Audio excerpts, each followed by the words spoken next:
Hello, and thank you for joining me for this very special live stream. It's me, Robin, again, doing some weird kind of non-video game live stream on Twitch, because why wouldn't I when video gaming is the most popular thing on Twitch? I'm going to use this digital platform to do analog gaming. That's what I'm all about. And today is an unusual one, because I was clearing out some bookshelves the other week, and I found an old book of mine, which was one of a series by authors called Steve Jackson and Ian Livingstone, who those of you who are fans of Games Workshop and Warhammer 40,000 may recognize those names because they created it. They created Games Workshop and they more or less invented Warhammer 40,000, although they sold it a long time ago and they've got nothing to do with what it's become now. Anyway, they in 1980, after discovering Dungeons and Dragons and becoming the people who sold Dungeons and Dragons in Europe, they decided to start a series of basically role-playing books called the Fighting Fantasy Games, and they're not just your typical choose your own adventure that you might be familiar with. Those great books that I remember from my childhood. I remember the Goosebumps series by R.L. Stine. They were my introduction to choose your own adventure, but I also had books for Sonic the Hedgehog and Mario. I remember. Did anyone play those way back when anyone got those books? They were published for a short time in the 90s. Back when they merchandised video games into anything and everything. And yeah, I think I've still got those somewhere back in my parents' house. Anyway, um, so here we are, and I was going through this, and I found one of these books, a book that I had almost forgotten I owned, and it was called Howl of the Werewolf. And horror and gothic horror in particular is a genre that's close to my heart, and it's kind of a spooky season, and I seem to have been playing spooky games lately, so I thought, hey, why not continue this trend and do this role-playing book. It's don't worry, it's not complicated role-playing, it's relatively simple role-playing, but it does involve rolling dice, and that's important. And it's nice to actually, I'll be able to roll physical dice for once, doing one of these live streams, so that'll be nice. And hopefully you'll enjoy it, because it's not just you watching me today. Hopefully, you'll join in because this is a choose your own adventure. And hey, I thought it would be really fun if, whilst choosing my adventure, you helped me choose my adventure. Every time I get a choice about where to go in the book, which path I should take, what action I should take if there's a choice of actions, um, I hope you will vote for your choice in the comments and that we can play this thing together. So, what I'll be doing is, if I've set this up correctly, actually, let's do this transition now. Uh, Hopefully this works. I've set, yeah, there we go. So I have set up my camera. Lovely, there you go. Howl of the Werewolf. The I don't know if you can see the spine. It's the 29th book in this fighting fantasy series. It was first published in 2008. This no 2007, sorry. This copy was from 2008. This was a second printing, I think. But this is out of print now. So this is a fairly rare book, I believe. It's pretty hard to get hold of. I was very lucky to be able to use it. Um, and I discovered whilst looking at it that actually I don't think I ever finished this. I must have gone a little way into it because the spine is creased, but I never actually completed this, so I don't know how this story ends. And it's been so long, I've completely forgotten what this story even is, except it involves werewolves. So I thought we'd dive in and get this done together. Uh, I'm going to take my headphones off because these headphones are actually just giving me loads of feedback of my own voice, which is a bit surreal. I just thought I'd put them on to oop, check how the signal's coming through. So if the sound goes funny at any point from now on, please do give me a yell in the comments, in the chat. Who's in the chat, by the way? Who's tuned in? Give me a shout. And get ready for Howl of the Werewolf, a brand new adventure when this was published in 2007/2008, a fighting fantasy game book in which you are the hero. So if you don't mind enduring me read, I shall read this book. You may be wondering, what the heck is this thing underneath the book? It is my adventure sheet, they call it. Um, adventure sheet with two E's, not just a funny accent. And this is my role playing sheet. You can see I have some important statistics that I need to keep hold of that this is my character. There's my skill, my stamina, which is my health. My stamina gets down to 0, I die, and then the game is over. I've lost. My luck, which I can use to help myself in dire situations. My gold, which is obviously my gold. Provisions, which is food. I have 10 provisions, and I can eat food, eat provisions to get health back, my stamina, and then change. And this is the one that worries me, because this statistic here is unique to Howl of the Werewolf. This is some number that will go up over the course of this story, and the word change presumably alludes to the fact that werewolves are humans who change into wolves. So I'm a bit worried by that number, that little box there. My items and equipment, my starting gear, like any good adventurer. I have a sword, I have leather armor, I have backpack, I have a lantern, and I have a tinderbox. So the lantern's worrying, because that means I'm going to be going into dark places. That doesn't sound too good. I mean, it is a werewolf story, so I guess some of it will have to take place at night with the full moon and all that kind of thing. So judging from the fact I've got a sword and leather armor, I'm guessing this is a typical Dungeons and Dragons medieval style, fantasy adventure. A box for writing down code words. And notes and clues. A box for 99 notes and clues. And then this thing at the side here is when I will be encountering monsters and I will be fighting them. And when I fight them, I will want to write down their statistics when I come across them, so I can keep track of them as I hopefully kill them all. And I obviously, when I fight them, I'll be rolling dice. So that'll be fun. By the way, if you're interested, if you just want to know, this isn't actually what the adventure sheet looks like. I made this earlier today, because this is what the adventure sheet actually looks like. It's much nicer, much prettier. It's like a scroll. But obviously, I wasn't going to keep flipping back to the front of the book to look at my adventure sheet, and I don't have a photocopier, so I thought I'd just by hand print it out. It looks like the camera is going a little dodgy. Hopefully that signal will maintain. Oh, we got some chats. Mindful Pig, first time chat, apparently. This is a cool idea. I played the Goosebumps books, but never this series. Excited to see how this plays out. Little Miss Stella says, hi, Robin in the chat. Hi, and welcome, Mindful Pig. And Agitated Horror says, it's midnight for me, and I was hoping this would help me settle for sleep. Seems like I'm awake again. This sounds like fun. Oh, fantastic. And what a beautifully appropriate name, Agitated Horror, for this particular book, Howl of the Werewolf. Now, this is different from your Choose Your Own Adventure because it's in the name. It's a fighting fantasy, so fighting takes place, as I just said, with dice and things. Just so you know, I've already decided what my statistics are. You do this randomly by rolling the dice at the beginning of your game. I did this before I started streaming, and I actually did all right. I rolled quite highly, so I've got 10 for my skill, 18 for my stamina, 12 for my luck, and these are all quite high rolls. 9 gold is actually quite low. But hopefully I won't have to spend much. And then provisions, you start with 10 and there's no rolling for that. So let's get started. Let's turn the page. And hopefully I'll hold this in the right way so you can see the text as well. Ooh, there's some cool artwork. Ooh, Awkward Photon, hello, says, I've never played any games like this. Hopefully be educational and fun. Oh, well, that's what I hope for. That's what Just Interesting is all about. Fun education. We do tend to talk about dark things, though, so hopefully no one minds the dark stuff. Ooh, okay, and it begins with Bad Moon Rising. Can you guys see that? Hopefully that's in focus. But I'll read it to you anyway, if you don't mind me reading. It was madness even to think that you could make it to the next village before nightfall.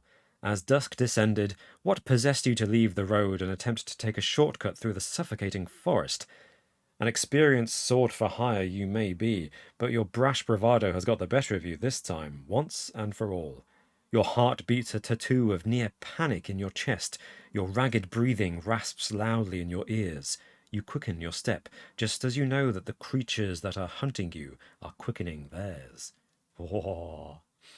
Swifto the Slow says, greetings, traveller. Welcome, Swifto. You can hear the wolves panting as they run, easily keeping pace with you.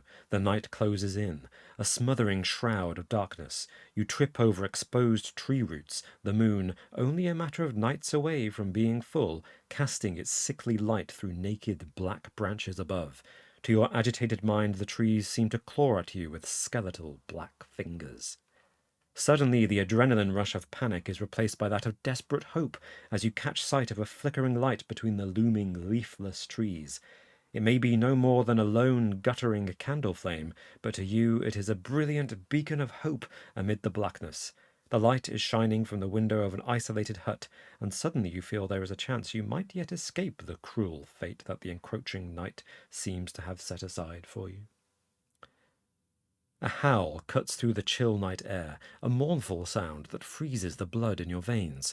You immediately stumble to a halt. The animal cry came from somewhere close by. Your heart racing, your breathing shallow and fast, you spin round, scouring the oppressive forest for the telltale signs that you know must be there. And then you see them, a dozen blazing red eyes, smouldering like coals, watching you from the darkness. Growling, the wolves slink into the moonlight in front of you. The animals have a lean, hungry look, their grey pelts scabrous and patchy, their ear tips pressed low against their skulls, lips curling back from yellowed, slavering fangs. Slavering? Slavering? Darting anxious glances around, you realize to your horror that you are surrounded. You unsheathe your sword, the blade shining as it slides from its oiled leather scabbard. You test its weight in your hand, knowing that it is only a matter of moments before you will be forced to fight for your life. In that moment, your mind is suddenly awhirl with memories of the last few months.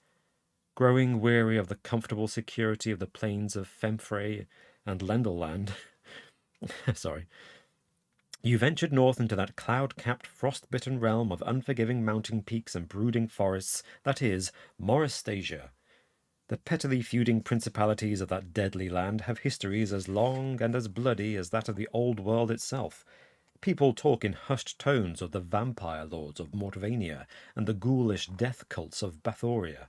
No land is more benighted and accursed than that of Lupravia.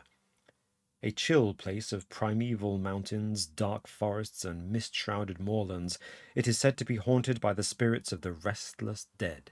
The wretched native folk of that land struggle to eke out even the meanest living from its thin soil, and regularly suffer the predations of wild animals.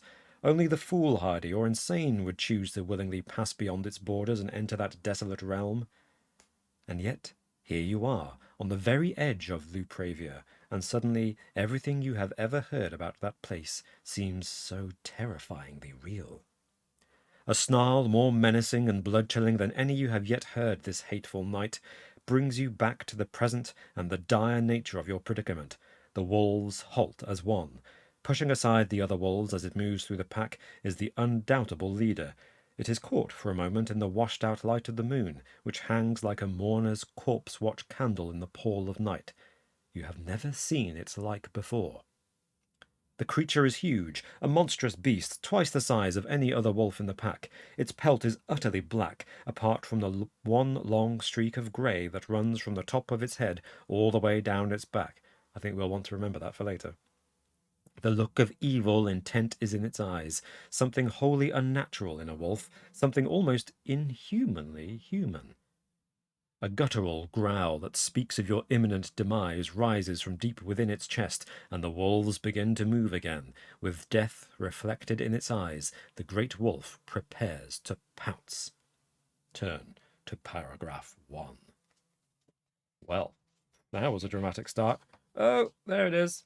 There's the wolf with the grey streak in its fur, in its pelt. Haha. Swift Over Slow says, sounds almost as bad as the UK. Thanks.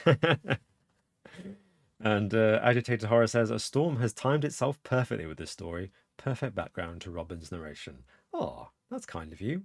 I'm sorry you're not going to sleep very well for the next hour at least.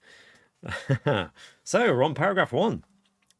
So, oh yeah, I've got 3 paragraphs on this page, but we're just reading the top one. Okay. Hopefully that's in focus. With the wolf pack steadily closing in on you and the great wolf tensed ready to attack in an instant, you are going to have to act fast and use all of your cunning if you are ever going to get out of this dire situation alive. Will you turn your back on the wolf and try to run for it? Stand your ground and prepare to meet the black wolf's inevitable attack? Or seize the initiative and charge the wolf?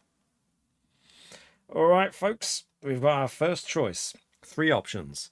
Run away, prepare for the attack, or charge. What's your vote? I'll give you, I don't know, let's say 10 seconds. Let's go for 10 seconds. In fact, whilst you do that. So it's run away, steal yourself, or attack. I'm just going to, I noticed the camera's flickering a bit, so I'm just going to make sure the cable's inserted properly. And hopefully that'll be all right. Okay, Awkward Photon says, prepare for the attack. That sounds sensible, you know. These wolves probably, they surround you. They'll probably get you. Oh, first-time chatter, MacGyverette, have I said that right? Says, prepare. Agitated Horror says, attack. Swift Over the Slow says, I'd make a brave retreat. Yes. Brave Sir Robin ran away. Bravely ran away, away. Brave, brave Sir Robin. Okay, I'll count down. Final votes. 3, 2, 1. No more votes. We have 2 votes for preparing to attack, 1 to attack, and 1 to retreat. So that's a majority in favour of preparing to meet the attack. I hope you're right. Turn to paragraph 66. Okay. At least if we make a wrong decision at the beginning and we die straight away, it doesn't take much to restart. So it's when you die halfway through that's the problem. 66, here we are. Feeling the familiar, reassuring weight of the blade in your hand, you take deep, measured breaths to calm yourself and prepare to meet the beast's attack. With a snarl, the creature is on you. Black Wolf, skill 8, stamina 9. Bloody hell. My skill is 10 and my stamina is 18, so it's, wow, it's almost as strong a fighter as me. After 2 further attack rounds, so if I two rounds of attack, if I reduce the Black Wolf's stamina to less than 7, turn to the next paragraph. Okay, so I'm not going to kill this Black Wolf, I just need to survive the attack. Okay, that's cool. So the Black Wolf, let's make our first note here, is skill 8 and stamina 9. These notes are more for me. So the way attack works is I roll 2 dice, I think. I'll just double check that. Roll 2 dice and add my skill. But the same goes for the monster, does the same thing. So the higher their skill is, the more they're going to hurt me.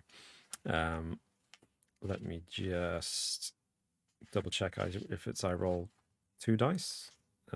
Battles. Where is the battles? I can also use my luck in battles to try to do more damage. Yep. You roll 2 dice. So 7. And the skill is 8. 7 plus 8 is 15. We know this. My skill is 10. And I rolled 7. Great. So I rolled higher than the wolf. That's good. That means I damage it, and I do 2 damage. So stamina gets down to 7. That's pretty good, actually, isn't it? Already. It's down to 7. And so we do the next 2 rounds of attack. Oh, no, actually, whichever comes first. Ah. All right, then. Did that. First attack. Did enough damage. Okay, turn to the next paragraph. 271. Hey, everyone who voted for preparing for the attack, it sounds like you may have made the right choice. 271. Okay, here we go. As you battle the Black Wolf, you become increasingly aware of the rest of the wolf pack continuing to close in around you, and that momentary distraction is all it takes. You stumble on an exposed root and lose your footing. The huge wolf seizes the opportunity with unnerving animal cunning. Your sword arm flailing as you try to maintain your balance, the wolf smashes through your compromised defense and hurls you bodily to the ground. Oh, okay, I spoke too soon. This is a bad thing. You feel its great weight on top of you, the breath knocked out of you. You can smell its fetid carnivore's breath, hear its snarl in your ear. And then, with a savage cry of animal satisfaction, the wolf sinks its fangs into the flesh of your shoulder. Lose 2 stamina points. Damn it! Your agonized cry is suddenly joined by a howl of pain as the wolf releases its grip. Your vision graying, you see a tall, thick-set figure standing over the black wolf, a sturdy woodsman's axe raised above his head. The axe descends again, and the wolf gives a strangled yowl and leaps off you. The woodsman swings his axe again, and the wolf flees, yelping, the rest of the pack skulking after their leader. Then the great figure is looming over you. Defeated by pain and blood loss, your body cannot take any more, and you black out. Okay, bitten by the wolf. Maybe I feel like that was inevitable now. It's the beginning of the adventure. It's called Howl of the Werewolf. I've been bitten by a werewolf. I lost 2 stamina, so I'm down to 16. Okay. Sorry if that's not very visible. Hopefully you can see that. 16? Yeah. I'm writing in pencil because as my stamina goes down, I'll have to, rub it out and replace it. Turn to 111. Okay. It's already not a fantastic start, is it? Bitten by a werewolf. Ooh, it's a hefty one. We've got, another first-time chatter. IronLow77 says, hello, Robin and everyone. It's my first Twitch stream with you guys. I saw the last on YouTube but couldn't stick around. Oh, thanks for joining. Thank you so much for joining us live. Hope you're well. Do you play RPGs, or have you ever played one of these choose-your-own-adventure books? Let us know. Swift Over Slow says, I knew it! An awkward photon, thumbs up. Thumbs up to getting bit by a werewolf? Really? Honestly. I mean, it could be cool. I don't know. Do werewolves really have a bad life? It's only bad when people get silver and kill them, isn't it? Okay. Next paragraph. Oh, paragraphs. You wake from a feverish and terrifyingly realistic dream in which a wolf is snapping at you with slavering jaws. Really? What a weird dream to have. You open your eyes and find yourself looking up at the cobwebbed rafters of a wooden shack. You are suddenly brought back to the present with a start, a rush of unbidden and unpleasant memories whirling through your mind. You remember catching sight of the hut between the trees, a beacon of hope in the cold, wolf-haunted night. Your next recollection is a painful one, the savage attack by the black wolf. And then you recall the face of the woodsman peering down at you, his axe gripped firmly in his meaty hands, its sharp edge ruddy with the wolf's blood. Anyone else feeling a bit aroused right now? Just me? Okay. But now you are lying on the uncomfortable, straw-stuffed mattress of a pallet bed. You force yourself to sit up and gasp in pain from the savage wolf bite you received to your shoulder. You want to take care of that? You hear a gruff voice say, and you turn in surprise, wincing again as the wound smarts, to see a thick-set, bearded man sitting at a table next to a stone chimney breast, smoking a pipe. His careworn face is lit by the dull orange glow of a fire crackling in the hearth. I've cleaned and dressed the wound as best I can, but it's going to take time to heal. A candle burns in the window, and outside all is shrouded in darkness. Not really sure where you are, who the man is, or why he's chosen to take care of you, you mumble your thanks. Come, sit. There's something I have to show you. Cautiously, you rise from the bed and join the man at the table. I'm Ulrich, and I make my living as a forester in these wild woods, he says, proffering his hand as you take a seat. On the table in front of the woodsman is a bundle of coarse, blood-stained cloth, and you find yourself wondering why a seemingly decent man would want to live out here in such a wild, isolated, and dangerous place. What happened? You ask, unable to take your eyes off the crimson bundle that lies between the two of you. And so Ulrich relates his version of events. He was inside his shack when he heard the wolves howling and your cries. Taking up his axe, he rushed to your aid. I managed to lay a savage wound on that black wolf, he explains. Sent it packing, the rest of its sorry pack scurrying after once they saw their leader bested. You wanted to show me something? you remind Ulrich. This is getting erotic. Indeed I do, he mutters, and begins to unwrap the bundle in front of him. I told you I dealt the wolf a savage blow. Well, in fact, I cut off its paw. At least, it was a paw to begin with. Ulrich peels back the last strip of blood-stained cloth. But tell me, does that look like a paw to you? Lying on the table in front of you is a gnarled, black-furred claw, somewhere between a human hand and a wolf's paw. Horror twists your heart in its chilling grip. Before Ulrich even has a chance to explain, you already know what he is going to say. That wasn't a wolf that attacked you out there in the woods tonight. It was a werewolf, you finish. You know what this means. It would explain your feverishness and horrible hallucinatory dream. For the bite of a werewolf, a man cursed to take on the form of a wolf when moonlight bathes the world, carries the dread disease of lycanthropy, the self-same affliction that is responsible for its own ghastly transformation. It is as good as a death sentence, for without a cure, the only future you can look forward to is one of madness and murder, as the wolf inside you struggles to free itself and satisfy its bloodlust. You stare at the grotesque object lying on the table. Even as you watch, it appears to become more human and less animal in form. Seeing your reaction, Ulrich says, "This is an evil thing and should be destroyed. Throw it into the fire and be done with it." Do you want to throw the changing hand into the fire immediately, or do you want to take a closer look at it first? Ooh, all right, folks. Our next decision. What do you want to do? Throw the hand into the fire or examine it before we throw it into the fire?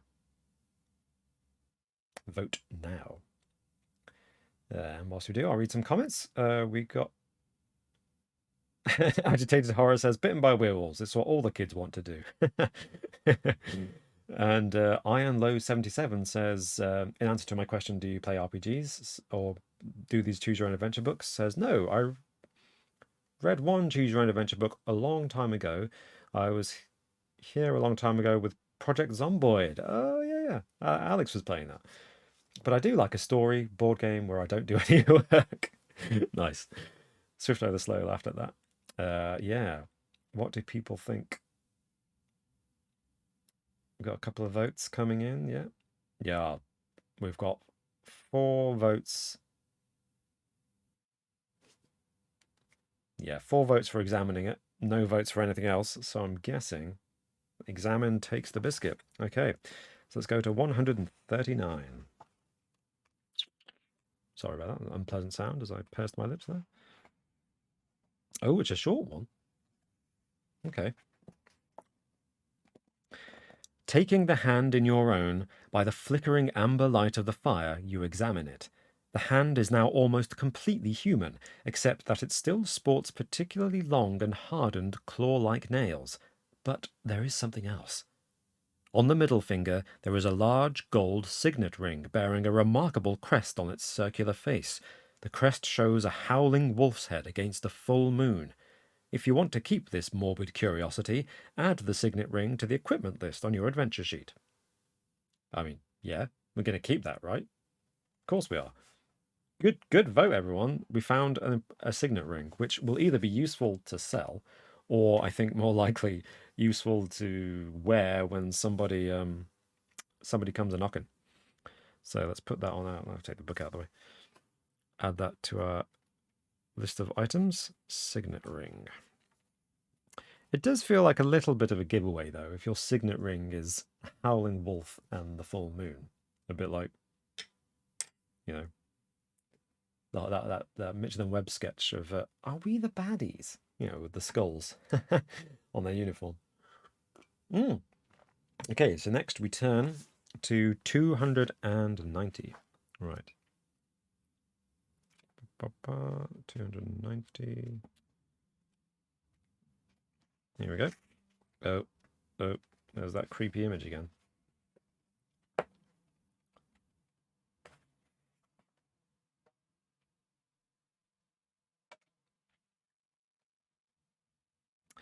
Picking up the transformed hand, you hurl it into the fire with a scream of rage and then watch as the fingers blacken and burn, the flesh crisping and crackling in the hungry flames. The smell of bacon. I added that. Then I am doomed, you say, in utter despair as you gaze into the fire. Doomed to become a creature of bloodthirsty appetites I shall be unable to control when the moon waxes full. I shall be an outcast, an animal, a murderous beast. Add 3 points to your change score. 3 points? Ah, nuts.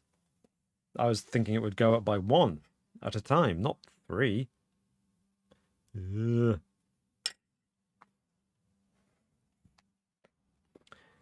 Maybe not, Ulrich says, fixing you with an unnerving stare. There is something old and forbidding about the dark pits of his eyes, as if there is something else looking out of Ulrich at you. There may still be hope for you. There is? Then what is to be done? You press the woodsman to tell you more. What does he know that you do not? I know of 2 cures for lycanthropy, but we will have to act quickly. Ulrich will help you? But why? Let us just say that we all have our secrets. So, what are the cures? The surest way is to find the werewolf that infected you with its bite and kill it. You could also eat a sprig of the herb belladonna if you could find some. And there is one other course of action we could take. We could seek the assistance of Grandmother Zakova, the wisest person I know, who lives further into these woods, over the border in Lupravia. But it is up to you. What do you want to do? Will you choose to pursue the wolves in the hope of hunting down the animal that bit you, search the woods for the herb belladonna, or go in search of the wise woman Grandmother Zakova? Vote now! Not gonna lie, this is a tough choice. So, go for the wise woman, or the herb belladonna, or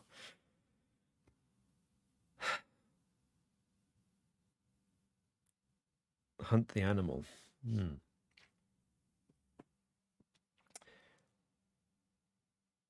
Awkward Photon says, Belladonna is deadly nightshade, so go for the wise woman. Oh, interesting. Didn't know that. Good knowledge. Mindful Pig is with Awkward Photon. MacGyverette says wise woman could help. Swift Over Slow says, going on a hunt sounds more exciting than picking herbs or visiting someone's gran. I mean, touche. Oh dear.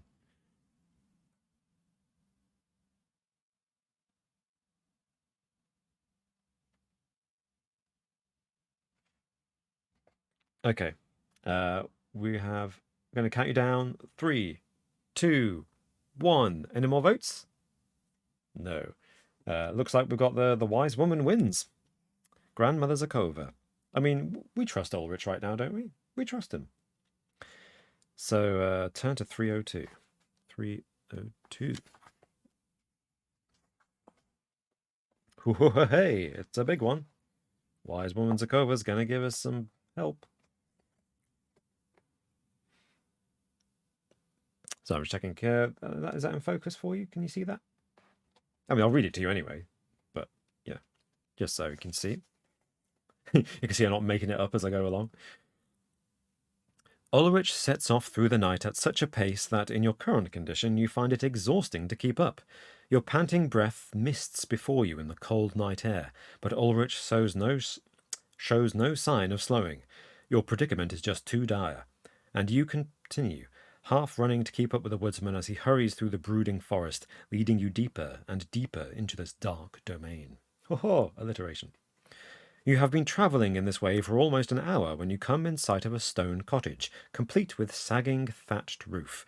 Without breaking his stride, Ulrich marches up to the sturdy, iron-bound oak door and beats on it with the haft of his axe.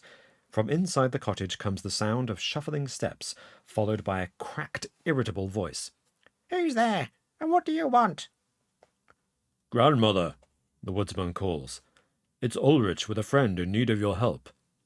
A tiny hatch in the middle of the door slides open, and two cataract-blurred eyes peer out before the opening closes again. There is the grate of bolts being pulled back until at last the doors open. The door opens. Only one door. A hunched figure ushers you both into the warm glow before the door is slammed shut and rebolted. Wrapped up in a woolen shawl, the wizened old crone looks you up and down suspiciously. She has a hooked nose and chin, and looks every part the witch, with a chain of silver charms hanging round her neck. So it's you who needs my help, is it? Grandmother Zakova says. You listen in nervous anticipation as Ulrich tells the old wise woman of the fate that has befallen you. The old woman appears to take in what Ulrich says with dispassionate interest. When he is done, she turns to you.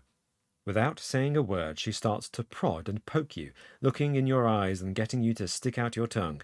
She also takes a look at the wolf bite on your shoulder. Lycanthropy is a terrible and crippling curse indeed, She says at last. but you're fortunate to have met trustworthy Ulrich here, who has had the foresight to bring you to me. For I can help you, although I cannot cure you. The disease is still just taking hold, and if we act fast, we might yet be able to counteract the effects of the werewolf's saliva venom. Saliva venom. I can prepare a potion brewed from the belladonna weed, which will help. But with your consent, I would like to bleed you first, so that the concoction might have a faster, more potent effect. Will you let the wise woman bleed you before administering her potion, or will you refuse and simply ask her to prepare the belladonna concoction? Oh, Angelos says, hey, it's been interesting. First time I've tuned in, but I'm off to bed. Oh, sleep well, Angelos, and thanks for tuning in. Sorry, it's bedtime. So, we've got our next decision, people. Do we let the creepy, prodding, poking wise woman bleed us before giving us belladonna? Or do we just go for the belladonna drink? Yes, awkward photon, thinking about it. Countdown starts now. Decide. I feel it's kind of like... Depends how much you trust, I suppose. How trusting are you feeling right now? Do you think it's worth trusting this person? Swift Over the Slow says, don't let her bleed you. You might need that blood later. Good point. I've already lost 2 stamina points. Might lose some stamina by being bled. Although Agitated Horror says, not wise to anger the creepy lady. Let her bleed you. Yeah, good point.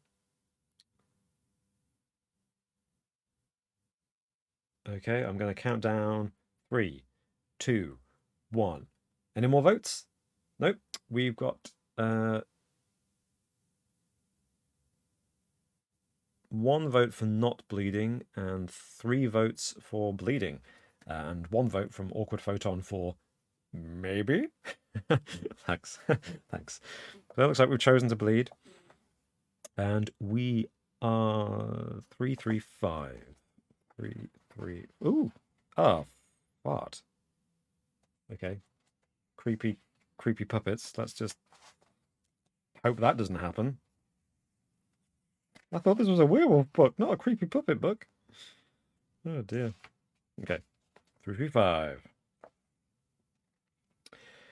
Grandmother Zakova sits you down on a chair and then, without making any great show of what she is doing, pulls up the sleeve of your jerkin and puts a knife to an exposed vein. Ugh. Your blood starts to flow hot and dark, and she collects it in a shallow wooden bowl. The wise woman keeps the wound open for several minutes until you start to feel lightheaded and woozy. Lose 3 stamina points. Yep, we saw that coming, didn't we? Time to get the trusty rubber out. No sniggering, you Americans. It's a rubber. So we're down to 13. I think we're going to eat some food after this to get our health back. Just as you think you're going to pass out, she staunches the blood flow with a poultice of herbs and then quickly binds the wound with a strip of cloth bandage. As you take a moment to recover from the bleeding, Grandmother Zakova takes a stoppered gourd bottle from a shelf and warms its contents in a small cauldron over the fire. She adds a bundle of dried herbs and then leaves the concoction to simmer. The close air inside the cottage is filled with an acrid aroma. Another half an hour and the potion is ready. Drink this, Grandmother Zakova commands, shoving a ladleful of viscous grey-green liquid in front of your lips. Holding your nose, you swallow the potion in a single gulp, hoping not to taste it. Although you feel no obvious effects, the potion begins to act immediately, slowing the transformation that the lycanthropy is working upon your physical form. Subtract 2 points from your change score. Yes!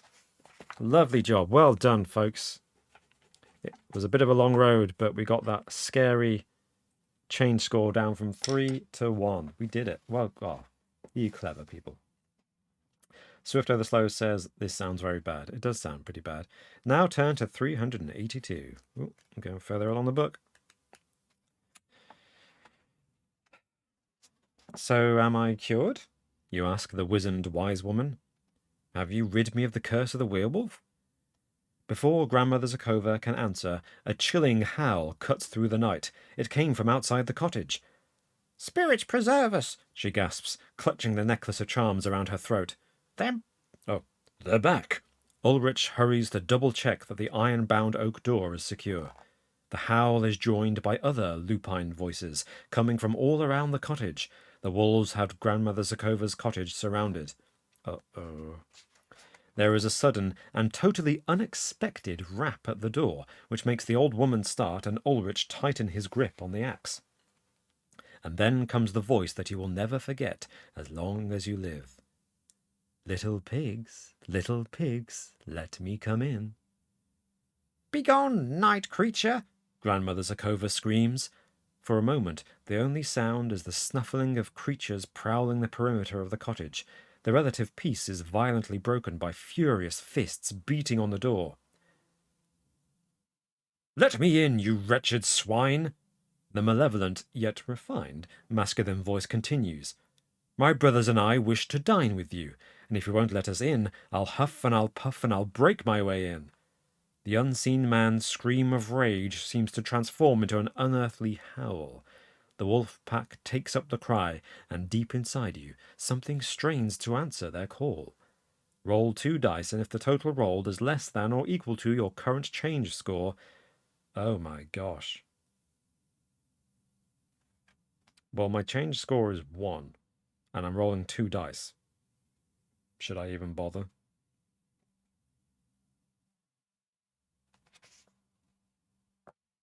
Agitated Horror points out that when I asked her, am I cured? That was a really silly question. She already said that she can't cure lycanthropy.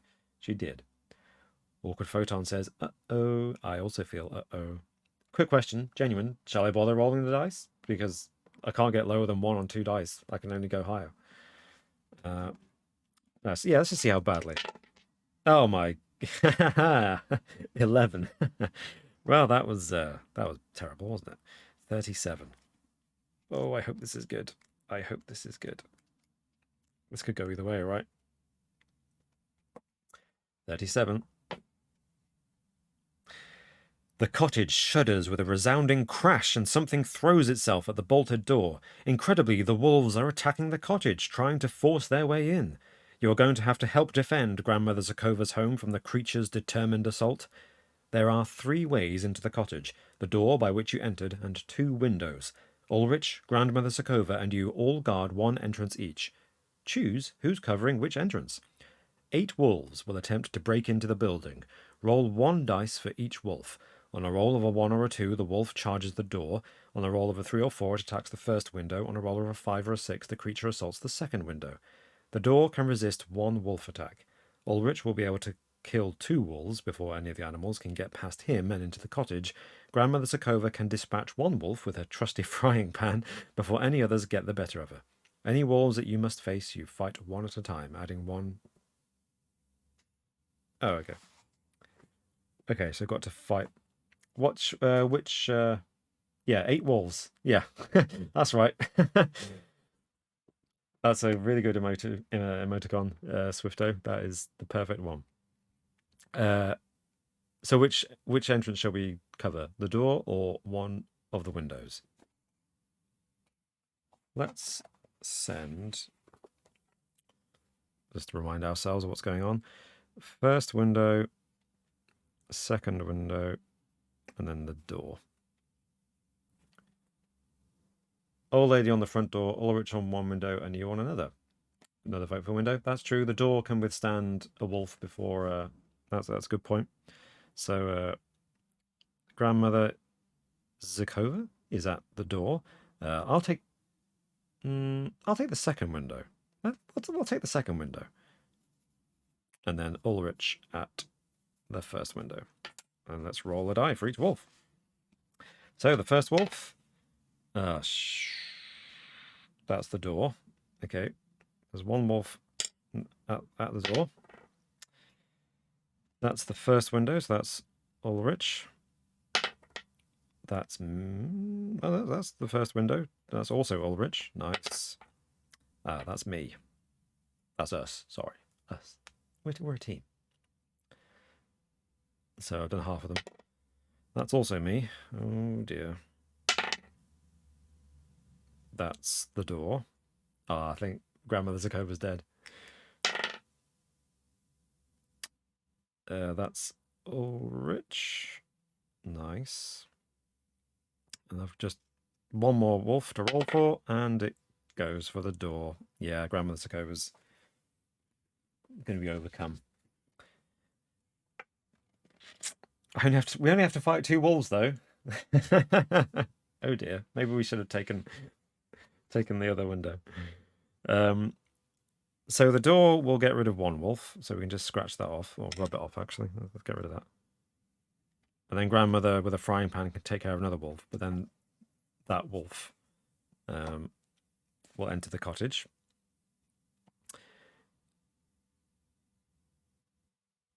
Ulrich can kill 2 wolves. So there are 4 wolves in the cottage, but the first 2 I get +1 to my my skill, which is great. So these wolves are skill. I can't see the book. Skill 6, stamina 7. So not quite as good as the black wolf, but sorry, stamina 5. So I should be able to deal damage to them. I've lost some health though. I'm definitely gonna have to take some provisions after this fight. So let's fight the first wolf. First wolf gets 9, and I get, my skill is 10. I've beaten it anyway, so I take 2 health off that first wolf, so it's down to 3. Then we roll again. It rolled a, ooh, it's on 11. Okay. That's how you fight a wolf, people. That's how you fight a wolf. So it's down to 1 health. Ooh, okay, it's getting fiercer as it fights. All right. But it's got nothing on me. So that's wolf number 1 taken care of. Excellent stuff. Let's take that off my notes. Oops. Wolf number 2. It gets... Ooh, that's quite high. 15. Yeah, 15. We've got skill 10. But it's fine. Oh my gosh. I hope this isn't using up all my good dice rolling. So that's down to 3 health. It rolled 12. I'm automatically going to parry it, defeat it, aren't I? Because I get +1, and I'm rolling 2 dice. So the minimum I can roll is 2, add to my skill 10, which is 12. That matches the wolf. And then I get +1 because I'm defending a window. So I've thrashed it. Thrashed it. And then hopefully the final round, it rolls a 12. I thrashed it again. Yeah, there we go. That's 2 wolves dead. Dead. Well, hopefully dead. We're doing all right, aren't we? Lots of comments. Lol. The Mindful Pig says, poor grandma. Awkward Photon says, she had a good life. And Agitated Horror says, RIP, creepy grandma. Yeah. There are 2 wolves in the cottage now. And I have to fight them, but I don't get the bonus. So they rolled. Ooh, yeah. 8 plus 6 is 14. I rolled 21. This is. They rolled 12. Oh my gosh. Oh my gosh. They rolled 6 out of 7. My maths is terrible. They rolled 13. So this one they could beat me if I roll a double 1, which I don't do. So that's another wolf gone. Let's say that was the wolf that got past Grandma. Now the final wolf, the one that overcame Ulrich. So it's got to be a strong wolf. Well, it starts off with a 13. And I rolled a 15. That's the lowest roll so far. Okay. So still, I won that part of the fight. I got it down to 3 health. It then rolled it's got 12. So I need to beat a 12 to do more damage to it. I did. I beat that 12 quite comfortably. It has 1 health left. And it rolled a 12. And I get 15. So, killed all the wolves. Well done. Well done us. We did it. We did it. Right. So, if you we've done that. Once you've dispatched any remaining wolves with the pack's attack repelled, the wizened old wise woman turns to you, fixing you with her needling gaze. She's alive! Tell me again about the creature that attacked you, she says. If you have a signet ring, turn to 369. If you don't, turn to 326. We got the signet ring, people. Well, we just won a fight. A pretty hefty fight. 8 wolves. Mindful Pig says, wow, she's alive. Yes. Yes, she does. Awkward Photon says, POG? P-O-G? What does that stand for? I'm ignorant. My apologies. I don't know what that means. So we're going to 369. Nice. Mindful Pig says, no kidding, great rolls, Robin. Thanks, actually. I'm quite impressed. I'm pretty worried that I used up all those 11s and double 6s in the first major fight. I feel like when we have the final showdown, if we get that far, it's not going to go so well. Oh, dear. 369, dudes. Okay, here we are. Agitated Horror says, she's a zombie. MacGyverette says, so glad we examined the hand paw. Me too. Me too. That was a good move. I feel like we're going to get some useful information now. You tell Grandmother Zakova how Ulrich hacked off the werewolf's paw when you were first attacked, how it turned into a human hand afterwards, and of the signet ring you found on the middle finger. Let me see it, the old woman demands. So you take it out and show it to her. Oh, okay. Take the ring out and show it to her. Sorry, everyone. I know I'm a child, but come on. It's asking for it. She cannot suppress her gasp of dread. This is the crest of the House of Wolfen, the ruling house of Lupravia, she explains, her voice quavering. Lupravia is a cursed land, and theirs is a cursed bloodline. The stories surrounding the Wolfen curse are many and terrible. Tales of nightmarish monsters, people being taken from their homes, murder and madness. Castle Wolfen lies at the furthest point of Lupravia. Of course it would. In the foothills of the Orsoff Mountains. It is said to be a sinister shadow of what it was in more prosperous times. There are stories of monsters roaming the streets of Wolfenstein, the village that lies beneath the castle, where people live in constant fear as the howling of wolves and worse haunts their nights. The wretched people of that damned place rarely venture far from home. The tales of mad Prince Garul of the Wolfen family have reached even as far as these woods. It is said that he prefers the company of wild beasts to that of human beings, and from what we have witnessed this night, I believe that the curse on the Wolfen line is the curse of the werewolf. It was Garul who infected you with lycanthropy. If you are to escape that curse, you must hunt him down and finish what you started here. You must destroy the head of the were bloodline before the next full moon. Grandmother Sokova has given you information that can do nothing but help you in your quest to rid yourself of the cursed disease you have contracted. Ooh, write a code word. Avokez. Avokez on your adventure sheet. All right then. Our first code word. Avokez. Oh, that's Zakova backwards. I see what they did there. And then turn to 124. Oh, folks, I think we're doing all right. I think this is probably the best start you can get, right? We've got this information. We know who the bad guy is. We know... Well, I mean, Swifto, you were right. We're hunting the wolf that attacked us. But I wonder if going into the woods after the wolf, right after we just fought it, was not the best idea, given what just happened. The pack of 8 wolves that we had to fight. All right. Bidding Grandmother Zakova a hasty farewell, you head into the night once more, Ulrich at your side. You are determined to run the insane lunatic to ground and put an end to this living nightmare. It's not hard to mark the wolves passing. You soon find yourselves descending a path at a stumbling run, the trail strewn with exposed roots. You become aware of distant yelps and howls. Behind you comes a sudden, snarling roar. You turn to see the black wolf launch itself from the deep darkness between the trees. But this time it is Ulrich who is the target.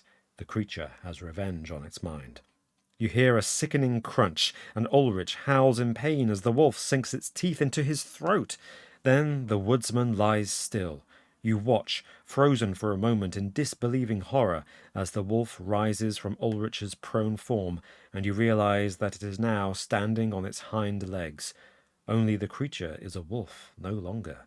Its body is shaped more like that of a man, although it is still covered in coarse black fur and has the unmistakable snout and arrow-tip ears of a wolf. It has become something more than beast and less than human. Lips curling back from bloodied fangs, the black werewolf growls menacingly and turns towards you. You have no choice but to fight. No. The beast won't run from this fight, and you will not let it. One way or another, this will be a fight to the death. Okay. Skill 7, stamina 7. So it's slightly weaker than the first time we faced it.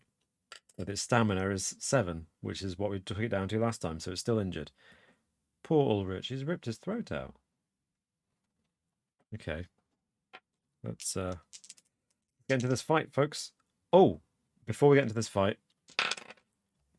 going to eat some provisions, which increase my stamina by 4. So we're going to go back up to 17, which is 1 point off full, but I don't think it's...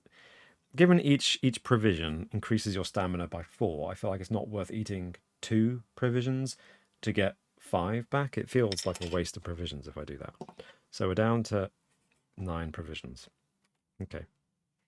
Oh, Swifto says, you can do it. Yeah, we can do it. We can do it, folks.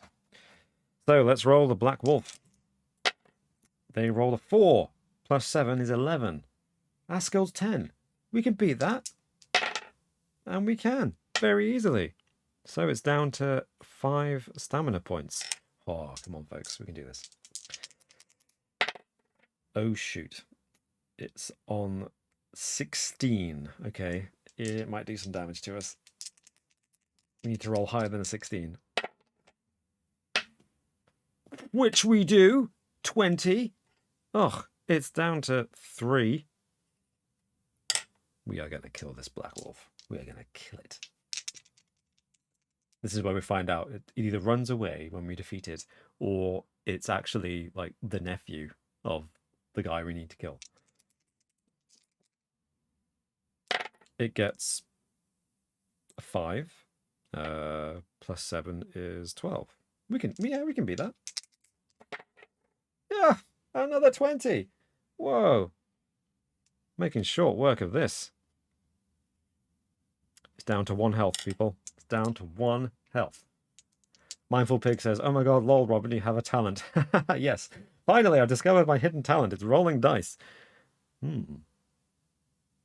I've never been to a casino. Shall we? Okay, on the last... it's got 1 health left, but it rolled a 9, so it's on 16. I need to beat 16 again. Okay. Another 20! It's down to 0 health. Come on. Come on. If you prevail, turn to 229. We've prevailed!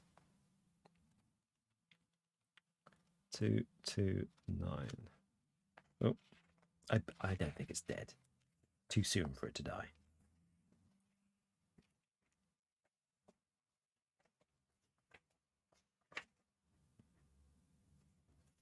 Okay, here we go. Oh. With a final thrust, your sword enters the werewolf's chest, sinks up to the hilt, piercing the creature's heart until the tip emerges from its back. The beast dies, issuing one last howl as its limp body slides off your blade. Your attention immediately turns to the wretched woodsman who lies some feet from you where he was felled. You are about to rush to your friend's aid when you suddenly stop yourself. You have faced the beast lying at your feet more than once this night. Can you be certain that the fiend is really dead at last? Oh, no. No. Time to make a decision, folks. Will you make a closer inspection of the werewolf's corpse or go straight to Ulrich's aid? Do we help our throat-slashed dying friend or check the werewolf is dead?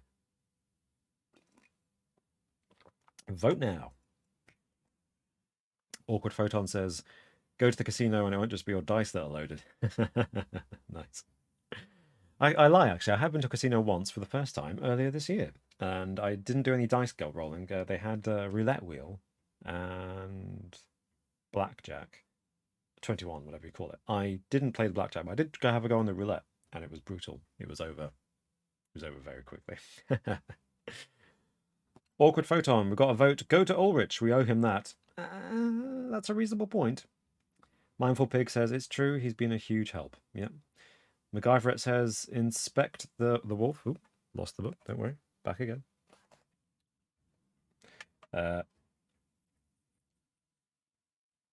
If it's anything like the movies, that will jump us when our back is turned. Yeah, that's a really good point. You know what's going to happen though, right, folks? If whatever we do, we'll either lose Ulrich or the wolf will get away and attack us later or something. Yeah, right. It's a lose-lose, I think, this one. It's a tough choice, but it's a lose-lose. Oh man, we've got a tie. Okay. I'll count down from 5 to give everyone a chance to have their vote. 5, 4, 3, 2, 1. Last vote. Swift over the slow votes. I still think you should just leg it. I mean, I agree, but we don't have that option here, sadly. And from the votes in the comments, we've got a tie, an unfortunate tie. So I guess I'll have to break the tie. Oh, this is hard. This is hard. The gamer in me wants to check the wolf is dead. Right?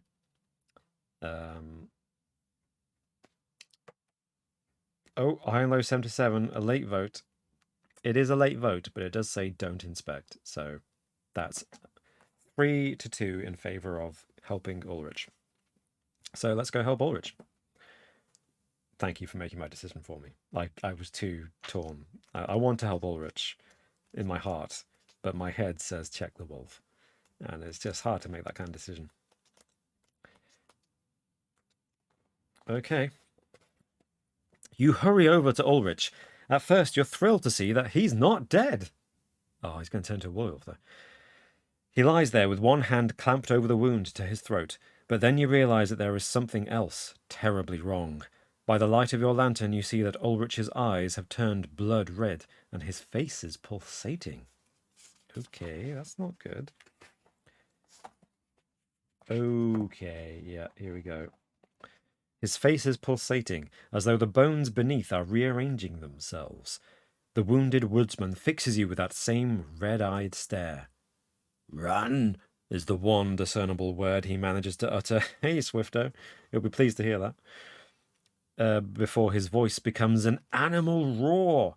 Backing away in horrified disbelief, you cannot tear your eyes away as Ulrich suffers his own flesh-warping transformation. His body swells, bursting his clothes at the seams, becoming covered in thick brown hair. At the same time, the whole shape of his head changes, gaining a snout and fang-filled maw, while his hands change into heavy paws. He too is a skin changer, but the second skin he wears beneath his human is that of a wild bear.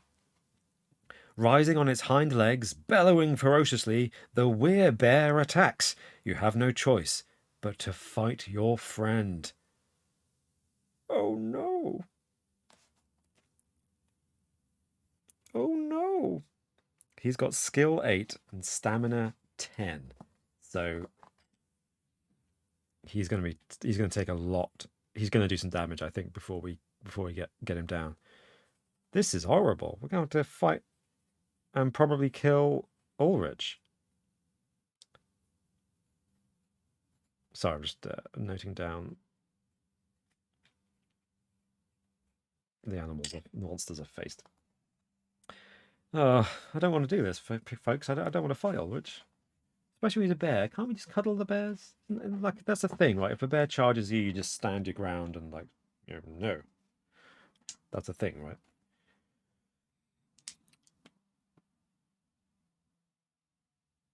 Ironlow77 says, I may have doomed us. Yes, you may. MacGyveret says, if we have to kill him, I'll cry. I think that's what we'll have to do. Gokazok and DK's in the chat. Hey, welcome. Tried out Subterra since the last stream. I quite like it. Oh, fantastic. Oh, I'm glad you tried it. I'm really glad you liked it.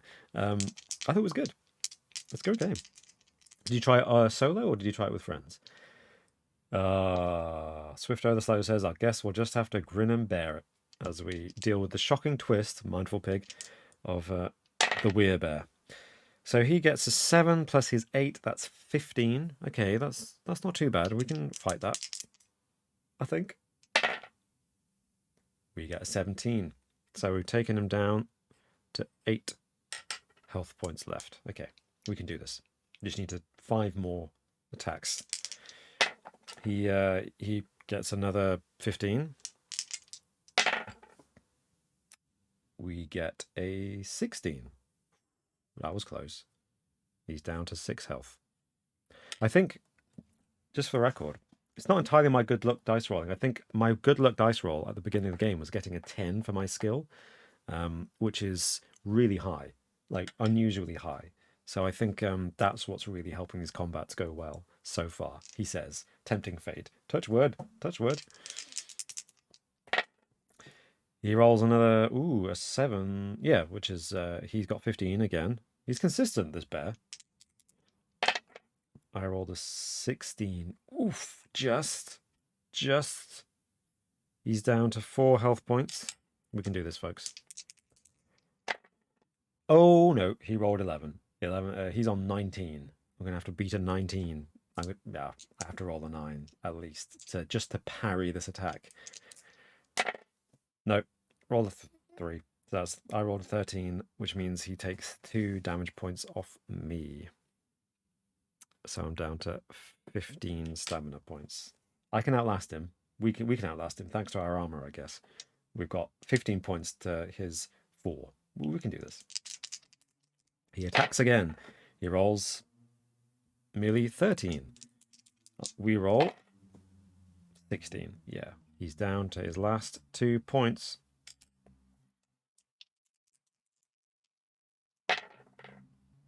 Oh, he's coming back. He's coming back. He got, what's 7 at 8? Brain. 7 at 8. 15? 15. Again. Again, consistency. Oh, we got a mighty 20 with a double 5. He's down and out. I think we've killed Ulrich. Oh, dear. Gokazok and DK says, played Subterra with my friend that you play Burgle Brothers with. Yes, we both enjoyed the game. Great. Yeah, and thanks for reminding me about Burgle Brothers. I'll definitely try to find play that. I think that would be great. Awkward photon, sad face. I know. I know. We won the battle. Let's see what happens. This is going to be one of those really sad, tear-jerking scenes where we cradle him in our arms. Oh, no. Just the opening words. I don't want to read this. I don't want to read this. With a sorrowful heart, you gaze down at the dying Ulrich, who has regained his human form. Do not blame yourself, my friend, he manages. We all have our secrets. I should thank you for releasing me from my own dreaded curse. Then he is gone. Even in death, he's a really nice guy. After everything that the kind-hearted woodsman did for you in the short time that you knew him, at the end, all you could offer in return was death by cold steel. But there is still one more thing you can do for him now. No longer troubled by wolves, you spend the rest of the night digging Ulrich's grave. As the sun finally rises over the forests, drawing a ground mist from the hollows of the trees, you lay the woodsman to rest, placing his axe on the earthen mound that marks his final resting place. You leave the spot with a heavy heart, and not only because you have had to bury a good man, whatever dark secrets might have troubled his soul.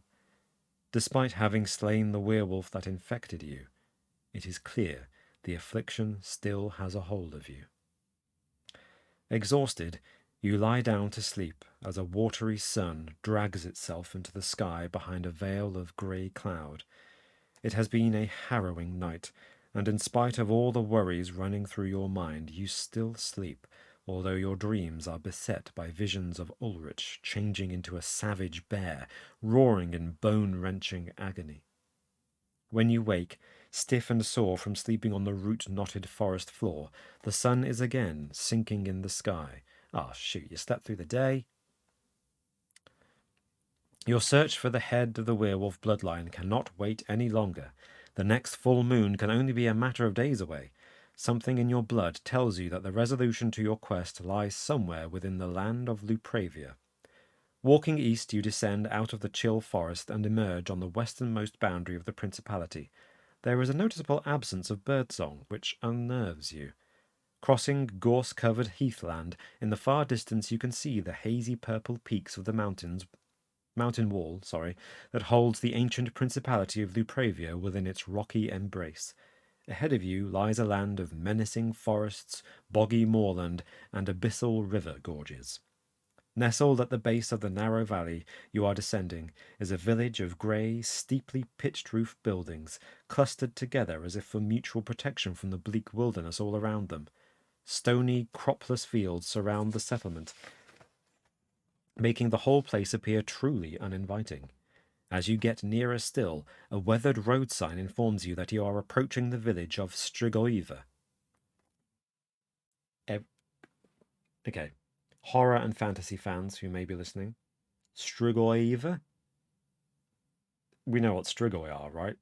This is not a good sign. Beyond the huddle of houses, you make out a road that leads away from Strigoiva before forking in 3 directions. If you want to enter the village, turn to this page. Alternatively, if you prefer to press on and avoid an encounter with the native populace of Lupravia, you may skirt around Strigoiva and take the road heading north, the one heading east, or the one less well-travelled that leads northeast into the forest, the scrubby boundaries of which lie a mile or so from the village. MacGyverette says, now vampires? Exactly, that's what I'm thinking. Okay, folks. Another decision to make. Do you want to go into the village? Do you want to go north along the road, east along the road, or take the less well-travelled road into the forest? This is a tough one. I'm not going to lie. I'm not hugely in the mood for more danger. It's tempting to stay in a town overnight. Tempting. But it's called Strigoiva, and as MacGyverette rightly pointed out, That's a vampire reference.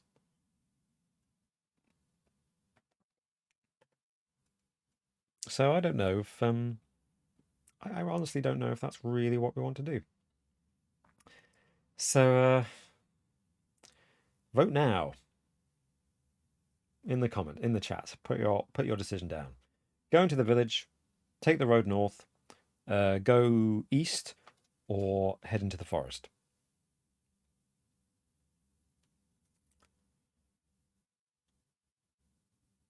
Oh, interesting. Okay, interesting choices. This is not what I expected, people. You are we a bit nervous about going along an open road at night? Is that what we're thinking? Okay,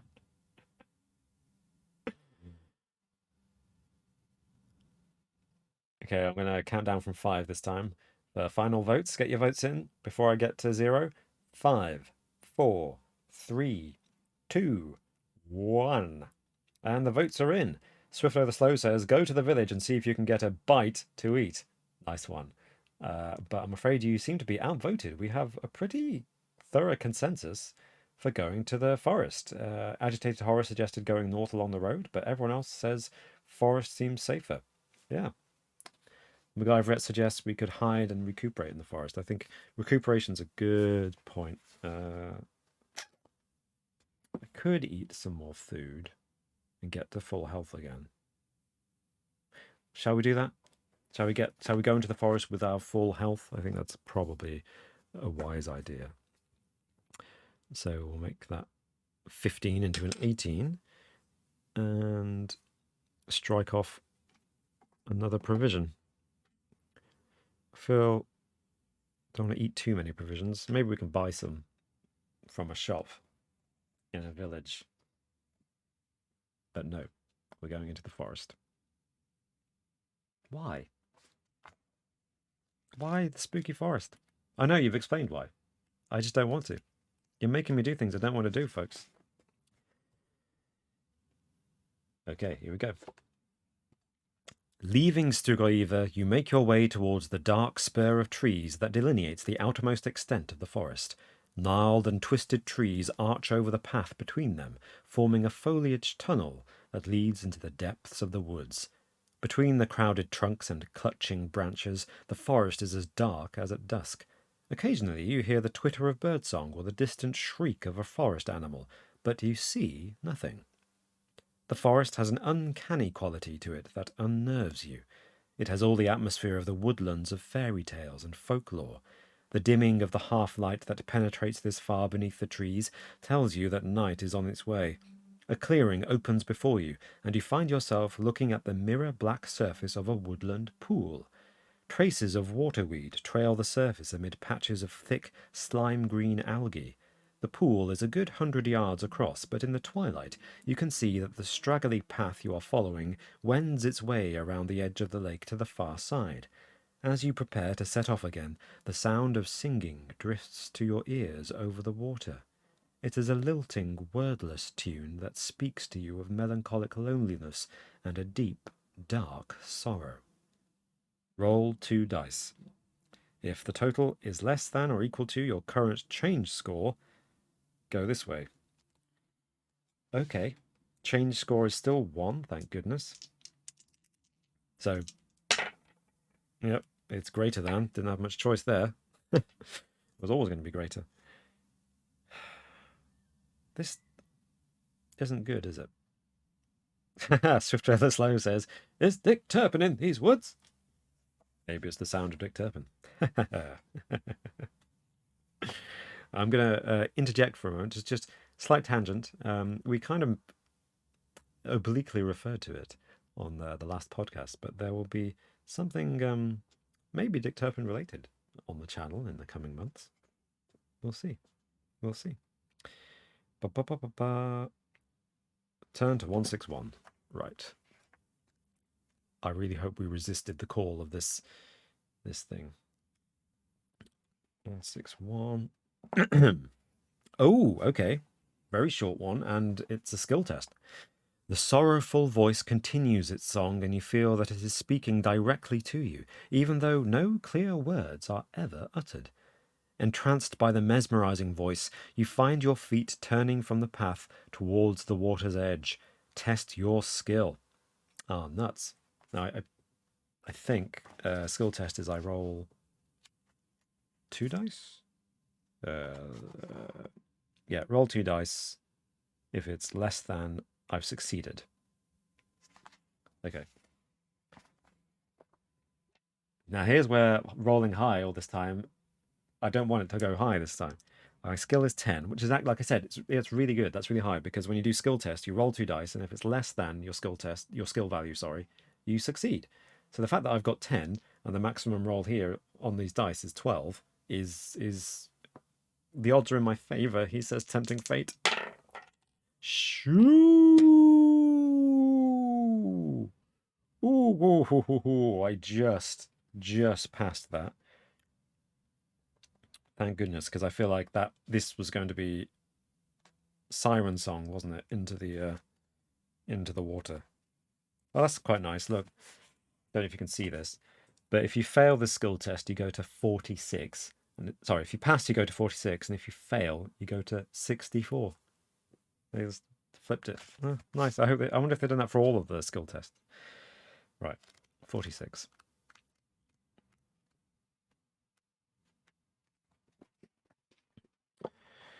Whew. Okay. You continue your way through the woods undisturbed by man or beast, the stands of beech and elm uncannily quiet. The sun sinks lower until the day is a mere purple-orange line on the horizon, half glimpsed through the gnarled and tangled trunks.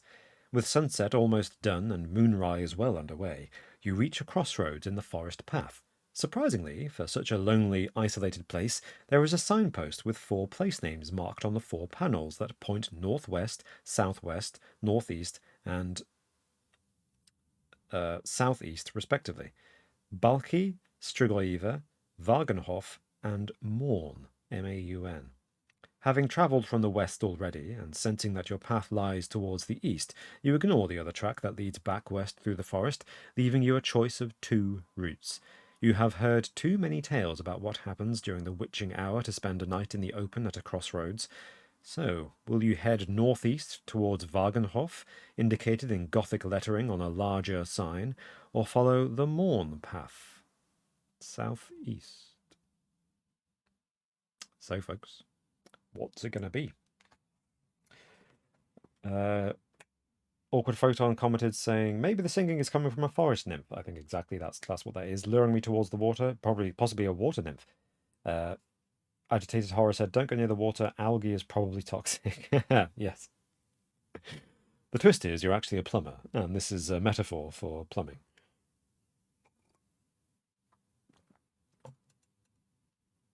Awkward Photon says, Naiad. Is that the name of a forest nymph? Is that what that is? Swifto the Slow asks a very good question when making this decision. Which way are we needing to go for the quest? We want to go to the other side of Lupravia, to the mountains. I don't know if we have a direction, actually. I should probably have written that down in my notes, shouldn't I? When Grandmother Zakova was telling us where we need to go. She didn't give us directions, but she said, you need to go to this place, which is on the other side. Was it through the forest? I think she did say through the forest, so we're doing that. But it says, so it's northeast or southeast, basically. That's where we're going.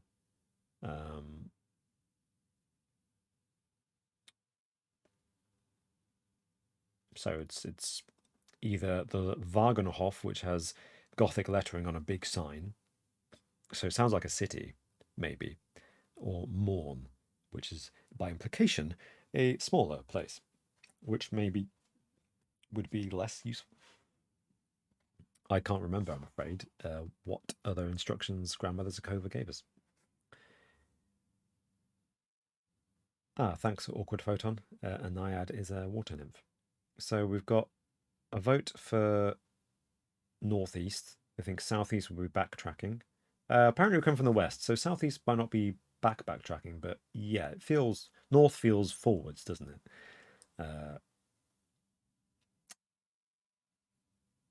Okay, yeah, we've got some votes in for going northeast as opposed to southeast. I'll count down from 5. 5, 4, 3, 2, 1. Okay, yeah. Looks like we have a consent, unanimity for going north. 490. Ba, ba, ba, ba. Ba, ba, ba, ba, ba.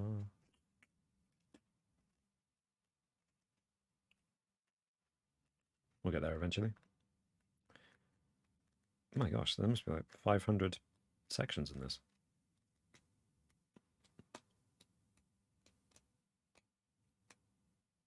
Oh my gosh. I just flicked past a picture that looked like vampires, so thank goodness we didn't go into Striggle either. 490 wasn't it? Not 500. Just going all the way to 500 because I was like, ooh, 500. But actually it was 490.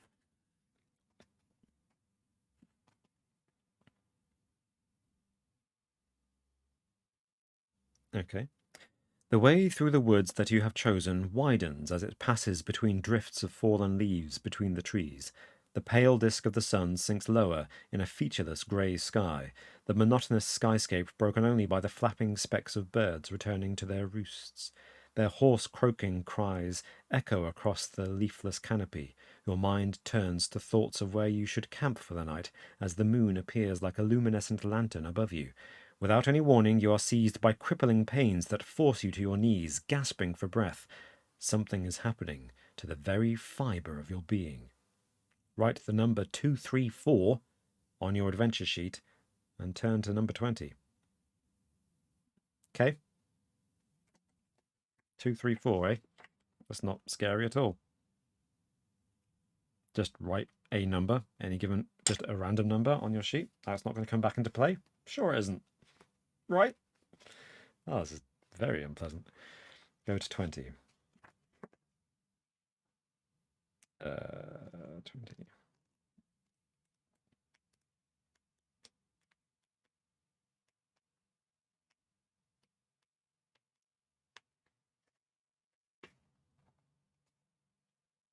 Oh no.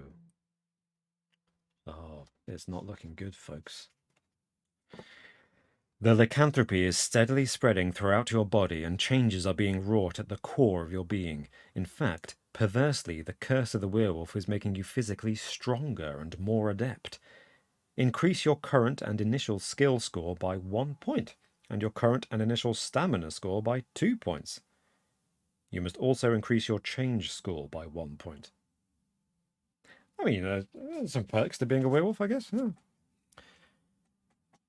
So we're up to 2 change points, which I mean that's not bad. Given we started with 3, thankfully thanks to grandmother Zakova, we got down to 1. So we're only at 2 now. So we're still lower than when we started, which is good. And then we get our stamina up to 20, which is amazing.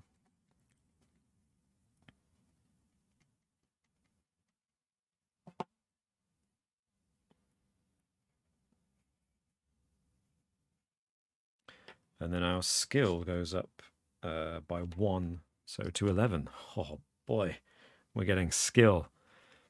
I'm feeling pretty confident about future fights now.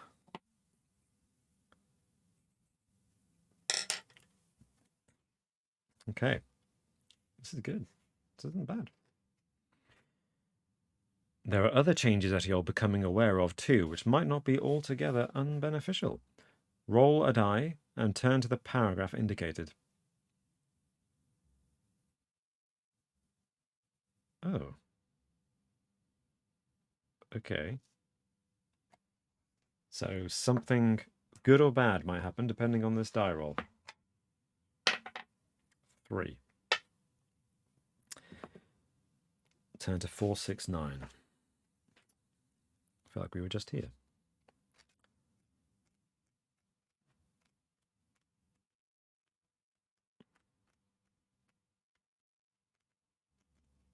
What's it going to be?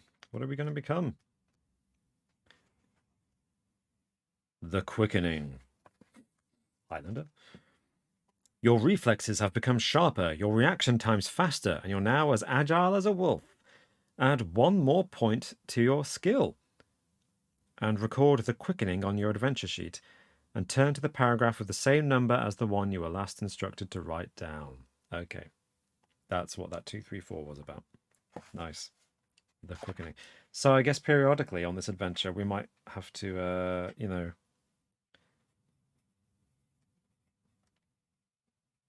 transform a bit, and then we'll either get an additional skill like this one, or we'll lose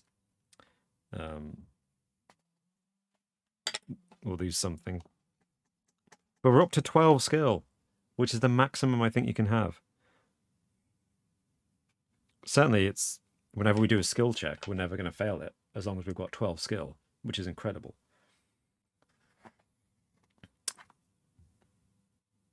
So, 234 was the number I wrote down, so we're going to 234.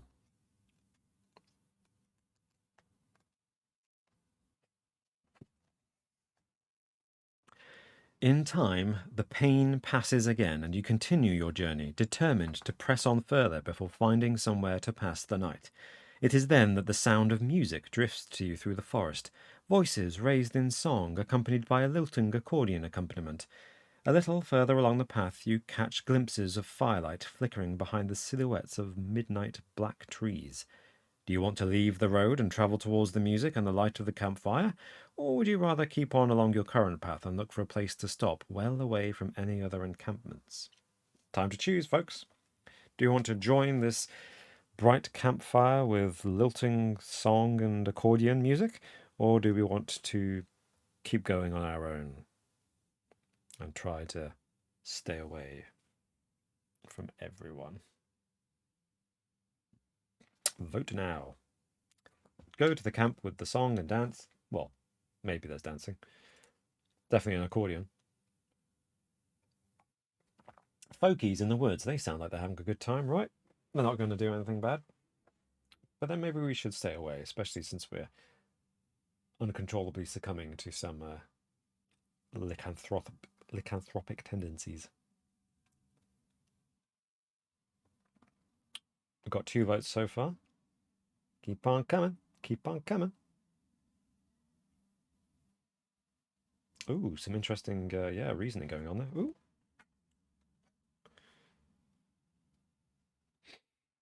Sorry, the camera, it's the type of camera I have. It's sometimes kind of times out, and you can't stop it from timing out. Just needs to prod it awake again.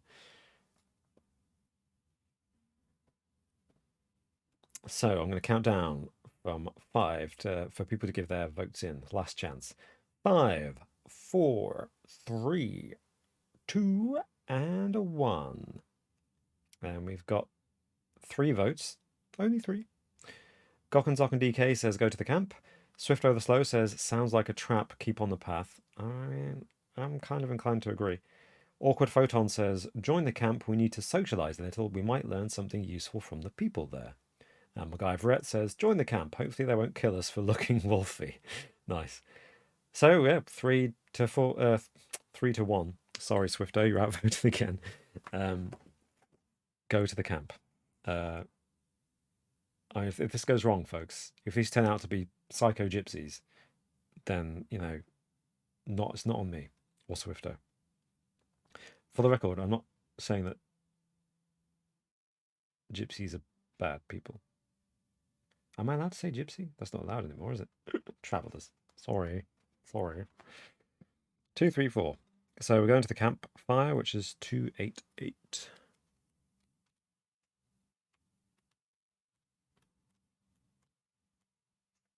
Okay. Oh, here we go. Changing course, you pick your way through the undergrowth towards the lilting music and flickering firelight. It doesn't take long to reach the encampment, which has been made in a sheltered clearing. A number of brightly painted wagons have been drawn up in a rough circle, the horses and mules that brought them here now freed of their traces and grazing nearby. At the centre of the ring of wagons, a large fire is burning furiously, and dancing barefoot before the flames is a beautiful young woman. She lifts her skirts as she dances, as her legs kick and leap, bracelets around her wrists and ankles jangling, providing a percussive accompaniment to the accordion. There are other people present too, sitting around the fire, clapping in time to the music. They are dressed in brightly coloured skirts and trews, waistcoats and shawls. All of them are olive of skin and dark of hair. Oh, they are travellers. And all of them show their wealth about their person in an ostentatious fashion. Gold hoop earrings, necklaces of semi-precious stones, and large rings. These are the Mortani gypsies, native people of the cursed land of Lupravia, descendants of the original nomadic tribespeople who first settled the mountain-shaded valleys of Moristatia. A few of them give you sideways glances as you approach, but none try to stop you. And all the time, the music drums its way through you. Roll 2 dice and add 2 to the number rolled. Oh, if they're less than or equal to your change score.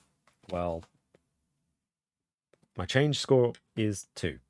So even if I roll the lowest possible number, which is a double 1, and add 2 to it, as it tells me to, I'm going to... it's going to be greater. So let's hope this is a good outcome. 3, 2, 3.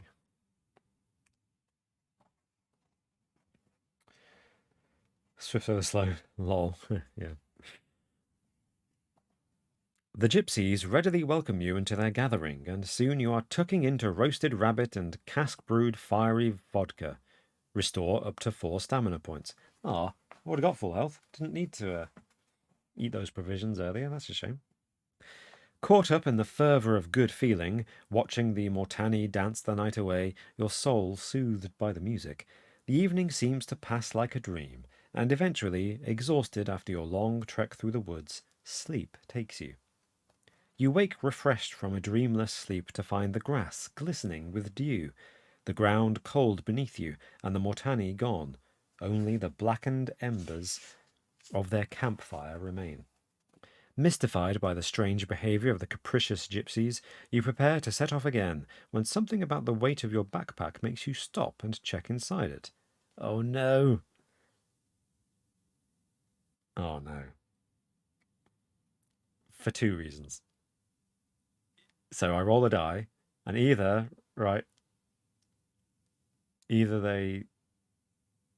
they've stolen something, or they've given you something. And I feel like, regardless, it's a bit of a... This was published in 2007. You know, it's not that old. But I feel like there are things you just can't get away with these days. Okay, roll a die. Roll a 5. So we turn to 378. Gokosok DK says, writing these books where you have to go back and forth must be a pain. Yeah, it must be quite a challenge. I imagine you write it, and then you put the numbers in order, and then you go through the laborious process of... Once you assign a number to a section, then you go back to the end of every section and say, turn to these bits. Yeah, it must be quite a thing to do. Awkward Photon says, we've been swindled. Yeah, we might have been. 378. They fed us and gave us health that we didn't need.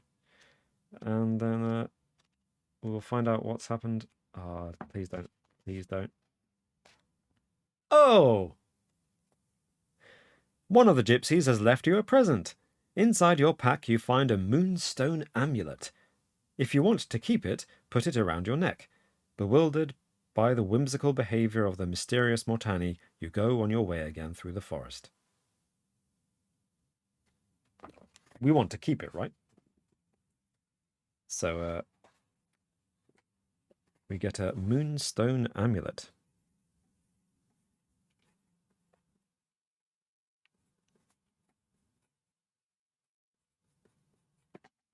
Okay. I feel like we're doing pretty well. We've got quite lucky, really, haven't we? So far, he says. Tempting fate. Let's position that. So, Awkward Photon, nothing to worry about. You've actually been given a gift. Turn to 500. Hey, the one that I wanted to turn to earlier when I was mistaken.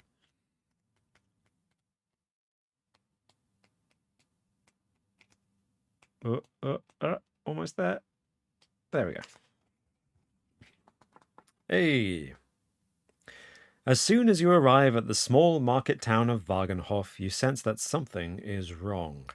A pall of fear and uncertainty hangs over the place like a smothering shroud. A group of men with spike-collared hunting dogs are gathered in front of Wagenhof's meeting hall. A portly man, the town's burgomaster, is addressing the party. Over the general hubbub of the town square, where traders ply their trade. Really? Some of the writing, wow. Your heightened hearing catches odd snatches of the burgomaster's rousing speech, phrases such as plaguing our lands, werebeast, and something must be done. If you want to avail yourself of the services Wagenhof has to offer, turn to 82. If not, you can either join the party of hunters gathered before the meeting hall, or quit the town without dallying at all. So, decision time.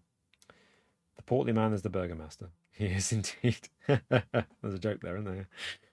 So, what do you want to do, folks? Time to vote. Do you want to avail yourself of the services of Wagenhof, join the party of hunters gathered by the burgomaster, or leave? What is the vote? And whilst you do that, I'm just going to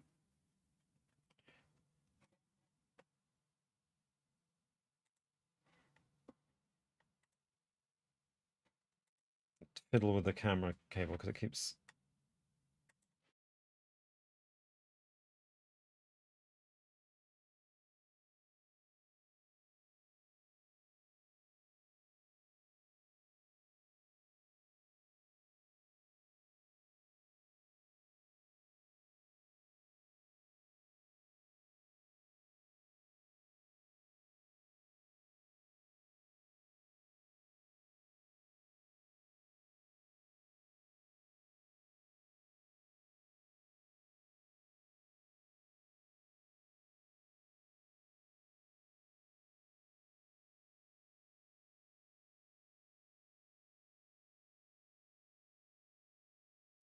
It's all right.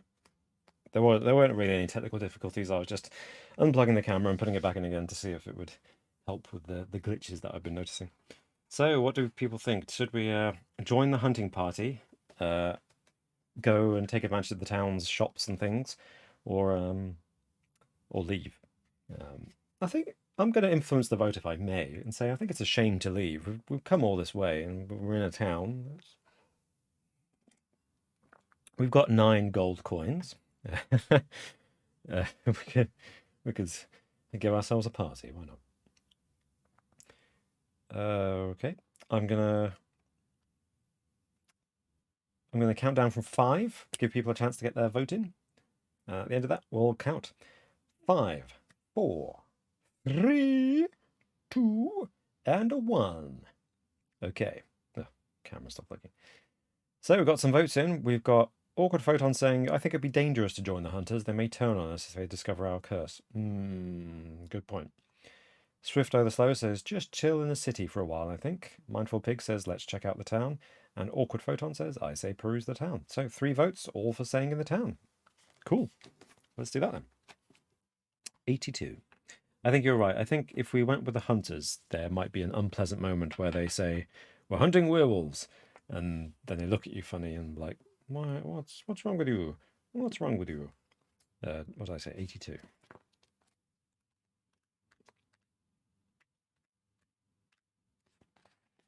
Okay. Wandering the market square, you find all manner of peddlers and traders selling their goods, but one stall attracts your particular attention. It is hung with a garish banner declaring that it belongs to Plumbus Gelt, alchemist and metallurgist. Do you want to spend a little time perusing the alchemist's stall, or would you rather scour the market square for more practical items of equipment? Alternatively, if you wish, you may join the hunting party, or simply leave. So, yeah, what do people think? Do you want to look at the other market stalls, or do you want to check out Plumbus Gelt, the alchemist? What do folks think? I'll count down. It's a simple decision, so I'll count down. 5, 4, 3, 2, and 1. And we have 3 votes in, 2 for going around the market, 1 for checking out the alchemist. So I guess we'll give the alchemist a miss and go on to the rest of the market. I agree, Awkward Photon. I think an alchemist might give us a handy potion or something, but who knows? Oh, shoot. Right, well.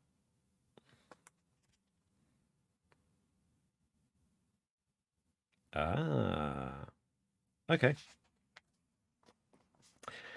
At various stalls around the square, you find the sorts of things you might be looking for. These aren't the droids we're looking for. Such as a sword, which costs 10 gold pieces. We only have 9, and we already have a sword. A dagger, a rope and grapple, a crossbow and 6 quarrels.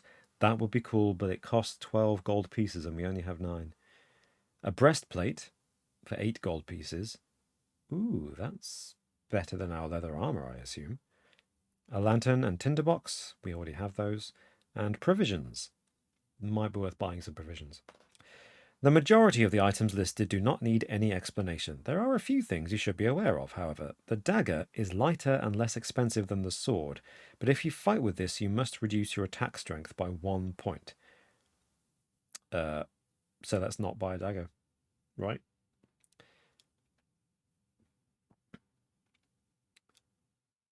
On a Oh, right. So in a battle, on a roll of 1 to 3, the breastplate will reduce damage done against you by 1 point. It halves the damage, essentially. And you can buy as many meals worth of provisions as you can afford. I mean, make whatever purchases you desire, as long as you have enough money, of course, and then decide what you'd like to do next. So, before we buy anything, let's ignore those terrifyingly big werewolves on that page. And the next options are to, after we've bought what we like, to go back to the alchemist, join the hunting party, or leave Wagenhof. Bearing in mind we've got 9 gold pieces, and the alchemist presumably is selling things that would cost money. The breastplate is 8 gold pieces, and provisions are 1 gold piece each. I think we should get at least 1 extra provision. I think one, it gives us health. It's useful. The breastplate is tempting, but we've got 9 gold pieces. So if we buy the breastplate, there's nothing. There's no money left. So the breastplate might be useful. We've been all right so far for taking damage. We haven't really taken much. What do you all think? Do you think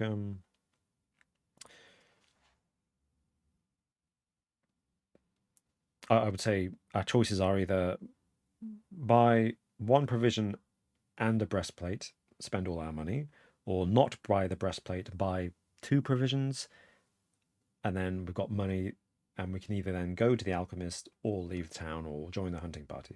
What do you think? I'll give you a chance to vote. Should I buy the breastplate or not? Is the first decision. And I'll count down from 5. 5, 4, 3, 2, and a 1. We've only got 1 explicit vote about the breastplate, which is don't buy it. And everyone else is saying buy provision. Okay. Should I buy just 1 or should I get 2? What do you think? Because we started with 10 and we're down to 8. If I buy 2, then we're back up to 10. But 1 will do. I mean, we're not tearing through them at the moment. Yeah, please vote. Shall I buy 1 or 2? Or more? How many do you think we should buy? They cost 1 gold each, and we've got 9 gold. So please vote, and I'll count down from 5 again. 5, 4, 3, 2, and a 1. Okay, yeah. Pretty decisive. People saying buy just 1 provision. It could be expensive when we get to the alchemist. I think you're right. Yeah. So we'll go back up to 9 provisions, and we're down to 8 gold. Yeah, I think you're right. So, next question. Sounds like I know what your vote might be, Gokazoken. Do I go to the alchemist? Do I join the hunting party? Or do I leave town? Vote now. What's wrong with this thing? a 5, and a 4, and a 3, and a 2, and a 1. Please vote for what to do next. Alchemist, leave town, hunting party. 2 votes for the alchemist, and no votes. 3 votes for the alchemist. Hey, okay, let's go to the alchemist. It does seem a bit like the book wants us to, doesn't it? So if we go to the alchemist, page 54, section 54.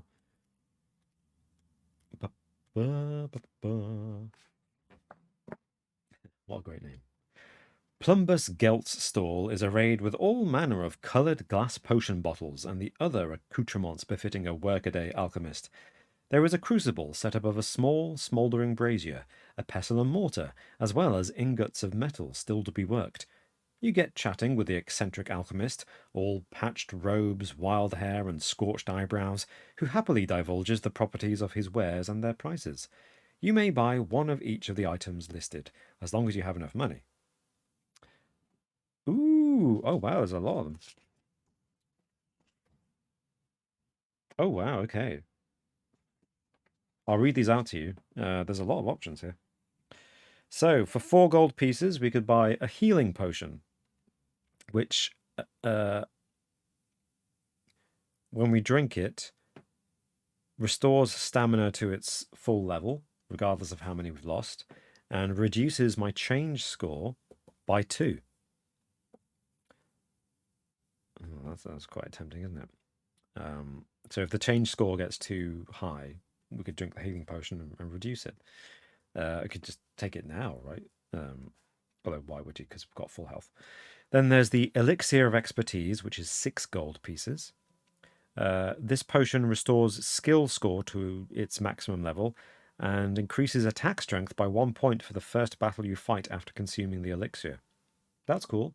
I should probably explain now that these skills, as you've already noticed, the skill has gone up from 10 to 12. Stamina has gone up from 18 to 20. They can go down as well. They the maximum level can be decreased by bad things happening. So the elixir expertise restores skill to its initial level. So that could be good. Fare thee well. For 5 gold pieces is a potion that restores your luck to its initial level, and then the first time you test your luck after drinking the potion, you don't need to roll dice, as you'll be automatically lucky. Okay, I'm going to be honest. We haven't used our luck yet. We probably will at some point, but so far, I don't think we need to. I don't think we need a potion to help us with our luck just yet. Lead bullets for 4 gold pieces. You can purchase 6 lead bullets for use with a flintlock pistol. If you already have a pistol, you'll know how to use them. We don't have a pistol, so we could optimistically buy the bullets, but we don't have a pistol. Silver bullets for 6 gold pieces. If you have an item of silver, like a silver dagger, silver cross, or silver candlesticks, the alchemist can melt down the precious metal to make 6 silver bullets. Sadly, we don't have any silver items, so we can't get silver.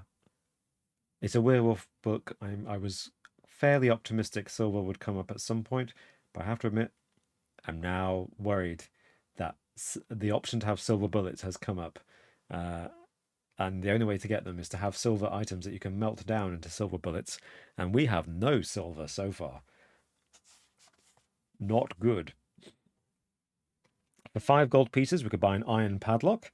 It's a large iron padlock with a set of keys. Or, for 4 gold pieces, we could buy a brass key. Plumbus claims he cannot recall how he came by this key, nor what it is that it opens. But it's such a large and finely wrought piece, ensorcelled with silver filigree, that it must be valuable in its own right. Okay, that's interesting. Haha. Swifto the Slow says, don't fall for that trick again. Remember the shotgun ammo in the Resident Evil game? Yeah, thanks for reminding me. All that fuss and effort went to getting this shotgun, and there was no ammo for it. Woo! First time chatter, Microtech PC 2000. Yes, I made it to a live session. Yes, you did, and thank you for joining me. Thanks so much. So there are actually fewer options for us than I thought, because one of them's lead bullets. We don't have a pistol to fire them. Silver bullets, we can't get them to be made because we need to have a silver item, which we don't have. So choices are healing potion, the elixir of expertise, which brings our skill points back up to their full if they go down. An iron padlock, or this fancy brass key, which may unlock something or just be worth selling on at another market stall. What do people think? Vote for your option. Healing potion, elixir of expertise, iron padlock, or brass key.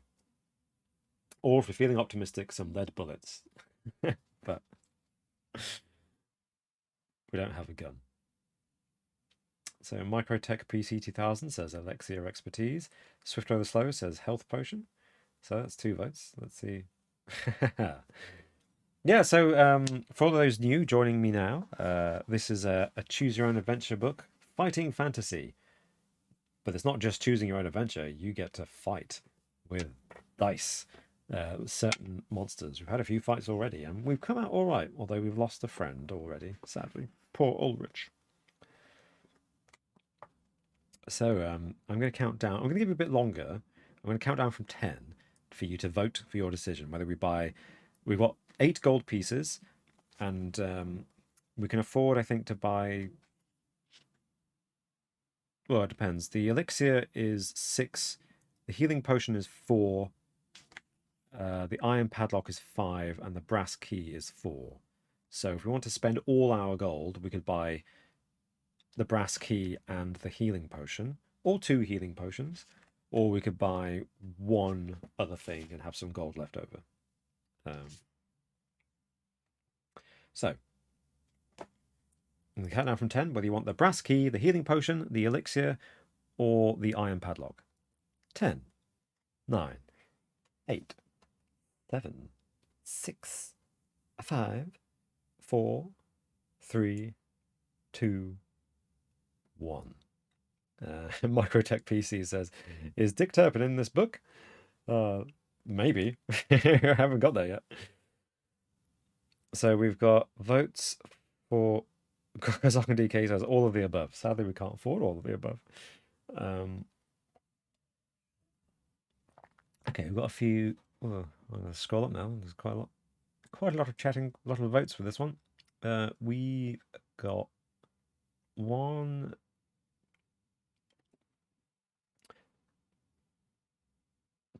vote for healing.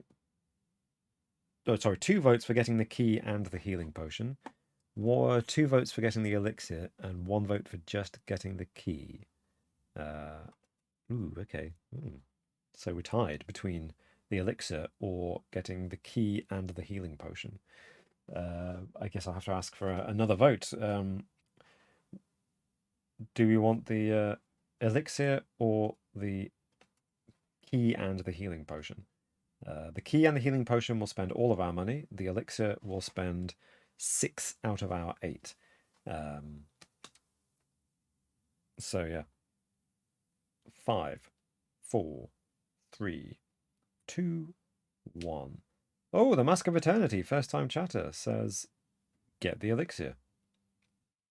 Gokozok DK says, I'll change my answer to healing. Oh no. Okay. Oh, now it's all conflicted again. So we've still got 2 votes for the elixir and 3 votes for healing. Okay.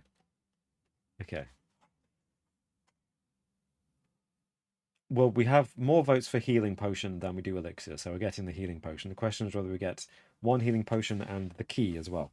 I'll roll a die. 1 to 3, we get the key. 4 to 6, we don't. So we're just buying the healing potion. So we've added a healing potion to our stuff.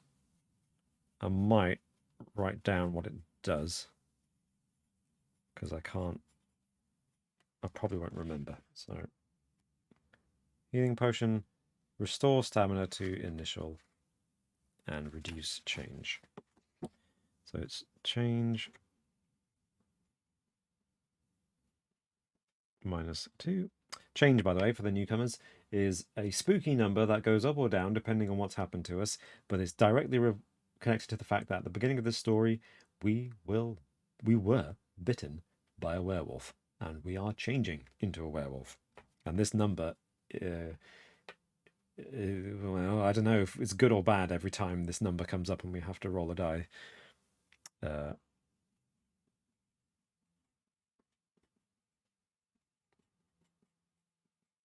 Okay. Microtech PC 2000 says, Robin, will one of the choices be castration? Lol. Maybe. I don't know.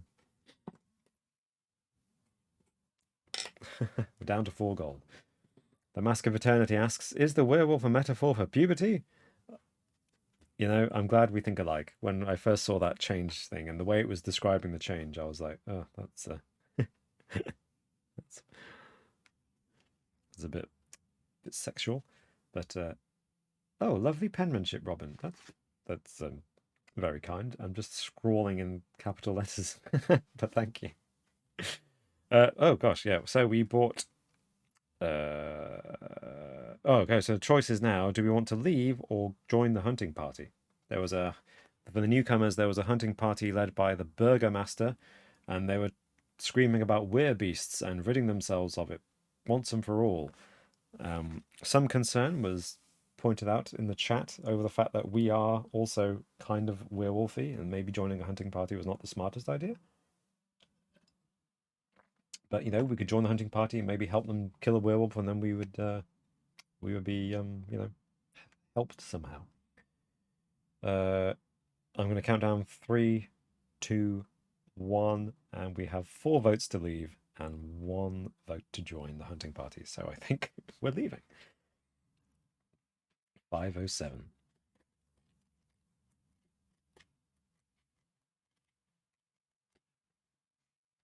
Boop, boop, boop. Don't know why that popped into my head. Okay. Oh, it's a short one. You journey for a night and a day, taking the road north through the pine woods, crossing a bridge spanning a dark chasm, and onwards along the edge of the precipitous Garou Gorge, following signs to Wolfenstein. That's the town at the foot of the castle that we're trying to get to. Make a note of the number 40 on your adventure sheet. Sorry, of the number 140. Yep. Not worried about that at all. And then turn to section 20.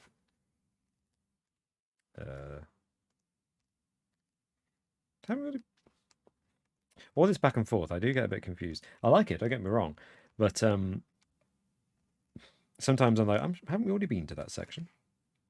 Oh, we have. So we have already been to section 20. Oh, before I do this though, Microtech PC 2000 said, join the hunting party to throw suspicion off, and Gokuzok and DK said, could go either way. Could be that you show them that werewolves are not as dangerous as they might think, but still thinking that leaving was the right choice. Swift Over Slow says, first werewolves, the werebears, vampires, and now Nazis. Just gets worse. Yeah, Wolfenstein, I know. So I thought we'd been to section 20 before, and we had. We're in the lycanthropy thing. The lycanthropy is steadily spreading throughout your body, and changes are being wrought at the core of your being. In fact, perversely, the curse of the werewolf is making you physically stronger and more adept. Increase your current and initial skill score by 1 point, and your current and initial stamina score by 2 points. Wow, we're just getting stronger, folks.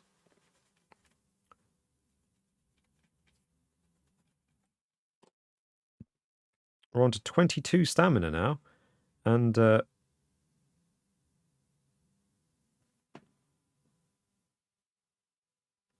shoot. What was my skill? Was it 12? Were we at 12? Yeah, we were, aren't we? So we're on 13 now.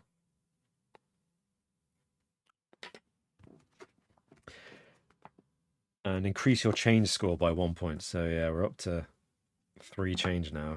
It's getting a bit high. It's getting a bit high. I don't like that. I mean, we're still no higher than when we started. We started with 3 change points after being bitten by a werewolf, so we're okay. We're okay.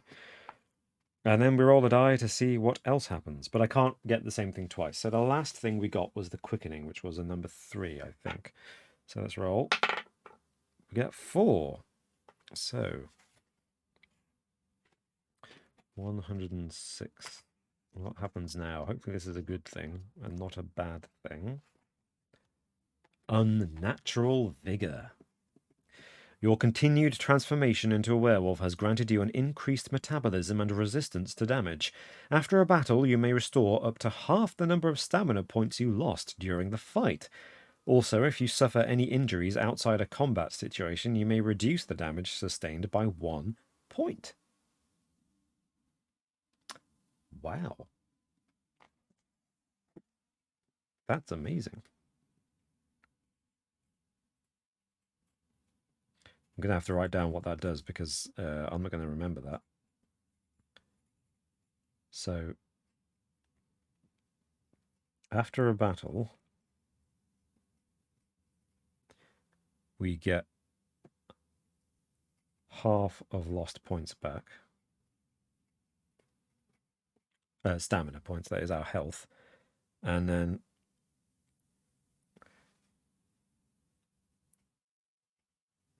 we reduce damage outside battle by 1.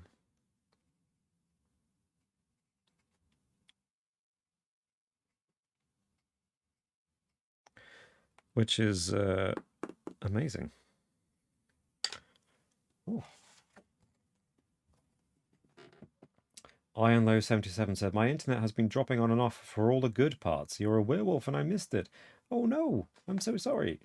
It's rubbish when your internet's like that. Anyone else been suffering bad internet this summer? In the high heat, my internet just disappeared for the first time since I switched to this provider years ago. A couple of days, just no internet. Wasn't able to do anything. It was awful.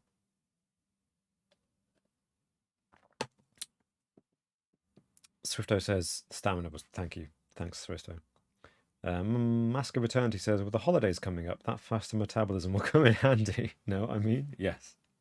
Yes, I do. And I agree. I think it will. Then we go to this number 140. Okay. Oh, folks, we're getting to the castle. Well, in the village, but in the town in front of the castle. And so you come at last to Wolfenstein. Its buildings are dusted with snow and cling to the edge of the Garou Gorge, a great rift that drops hundreds of feet from these mountainous highlands to the raging river that lies in thundering spray and darkness far below. The run-down village is watched over by a brooding castle that stands at the lip of the cliff, high above Wolfenstein, its broken battlements forming a jagged line against the sky. Dusk is spreading its purple-grey mantle over the snow-capped mountains to the north, which in turn cast their shadows across the roofs of the village. Your first impression is that it is a feral place, more home to animals than humans. Mangy curs pick over detritus in the streets, and there is no one to check your progress. If you have the code word ATAC recorded on your adventure sheet, turn to 196. If not, turn to 19. We do not have that code word. We didn't do that, whatever was required for that thing. I guess maybe if we'd gone to that village, Strigoiva, maybe? But who knows? So we have to turn to section 19. Gosh, this is interesting. Oh, there's a giant one-eyed wolf. That's not freaky. The people of Wolfenstein have locked and barred their doors and windows, hiding from whatever it is that is making the dreadful growling you can hear echoing along the village streets. Your hackles rise, your wolfish senses recoiling in the presence of something bestial and malign. As you creep through the eerily empty streets, you hear panting and the scrape of claws on the cobblestones. Shadows loom around a street corner. Something is coming. It is at that moment that a gaunt old man sticks his wild-haired head out from an alleyway and beckons you to join with a long-nailed finger. Stranger, If you want to live, come with me. Maybe I should have given him an Austrian accent.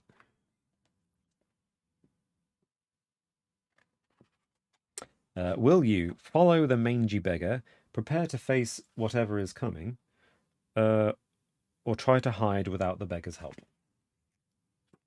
So, time to choose, folks. Are we going to follow the old man who said, Stranger, if you want to live. Stranger, if you want to live, come with me? Or prepare to face whatever the beastly thing is coming our way? Or try to hide without help? I'm going to count down from 5 to get your votes in. 5, 4, 3, 2, and 1. Mask of Eternity says follow. Gokkenzocken DK says follow him. Swifto the Slow says go with the Terminator. Awkward Photon says get to the chopper. Go with him. Yeah, I agree. I think that's exactly what... It feels like a no-brainer, right? Turn to 59, right?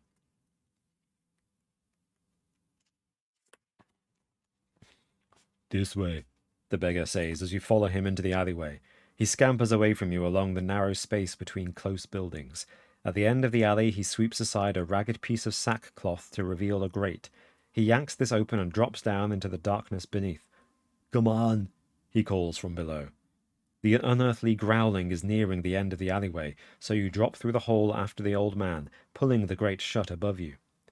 This way, the beggar calls, and trots away along the stinking sewer tunnel you find yourself in. Seeing that you have little option other than to keep after him, as you travel through the sewer, bent almost double, you ask, where are we going? How much further is it? This should be far enough. The man chuckles and turns to face you. Ooh.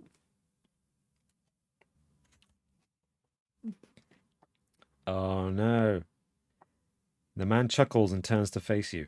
As he does so, you see that his body is changing shape. His face stretches into pronounced snout, his ears stretch to points, fingers and toes become talons and claws, and a hairless tail extrudes from the base of his spine.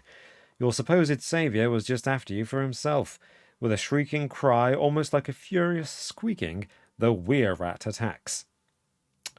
Oof. Oh, if the were-rat wounds you more than twice, add 1 to your change score. Right, well, let's fight this beast. It's a were-rat. There's were everything in this land, isn't there? Its skill is 8, so it's actually quite difficult. Its stamina is 6, so we should be able to kill it in 3 hits. Swifto the Slow says, quick, someone get a werecat! Oh, that's a cute emoji. Gokkenzocken DK. Right, so the rat.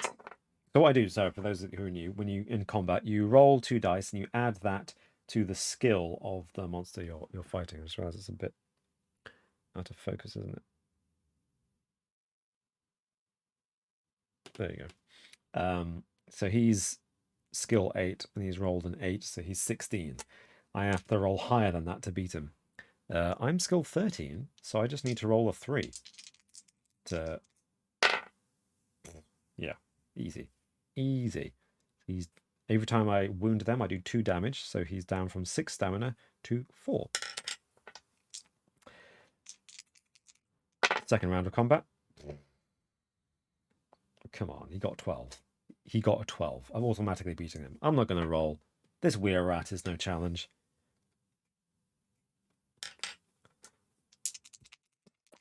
And hopefully the final round of combat, he rolled, 8. So he's on 16 again. And we just... Yeah, easy. He's dead. He's out.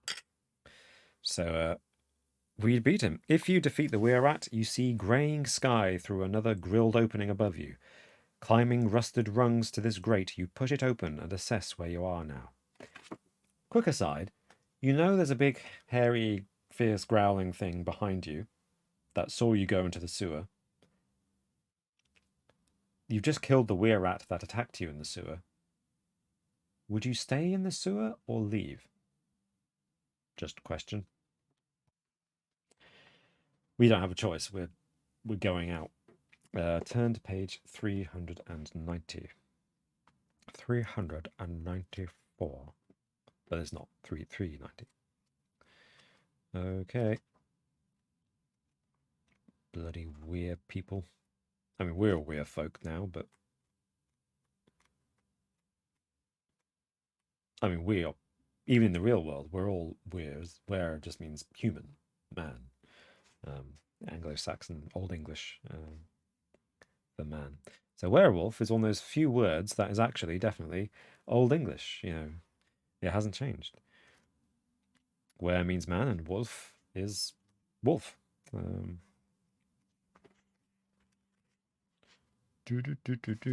One day,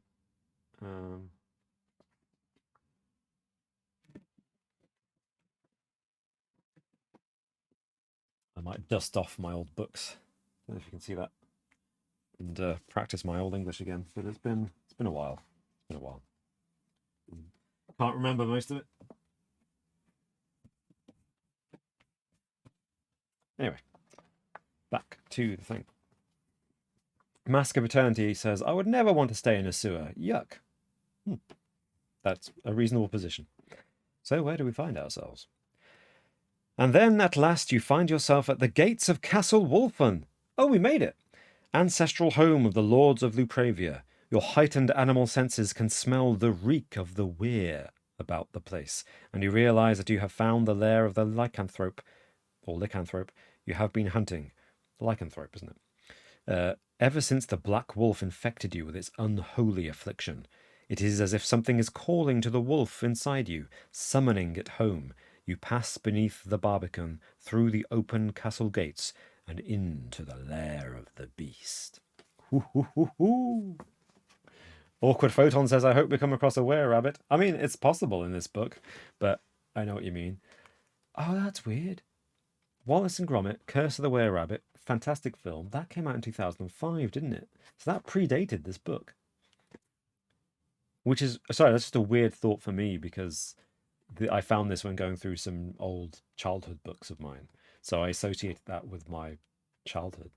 But yeah, it was. Wallace and Gromit, Curse of the Were-Rabbit is 17 years old. And this book is 14 years old. Yikes. Where did it say? Go to 510. We're in Castle Wolfenstein, people. We're gonna the twist. The twist is we find Hitler.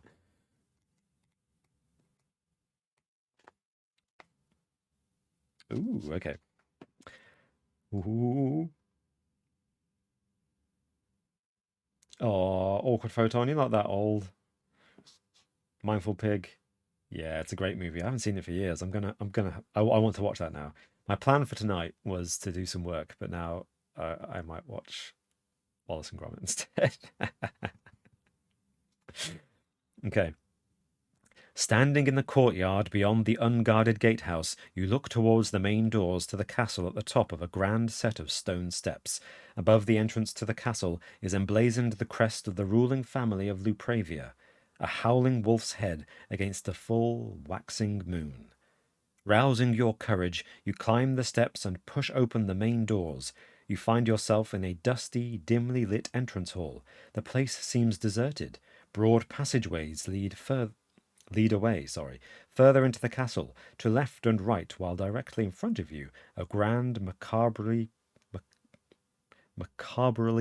carved stone staircase rises to a balcony and another set of closed double doors. How do you want to progress through Castle Wolfen? Do you want to go along the passageway to the left, down the corridor to the right, or up the grand staircase and through the double doors? Time to vote. Passageway to the left, corridor to the right, or up the grand staircase and through the double doors.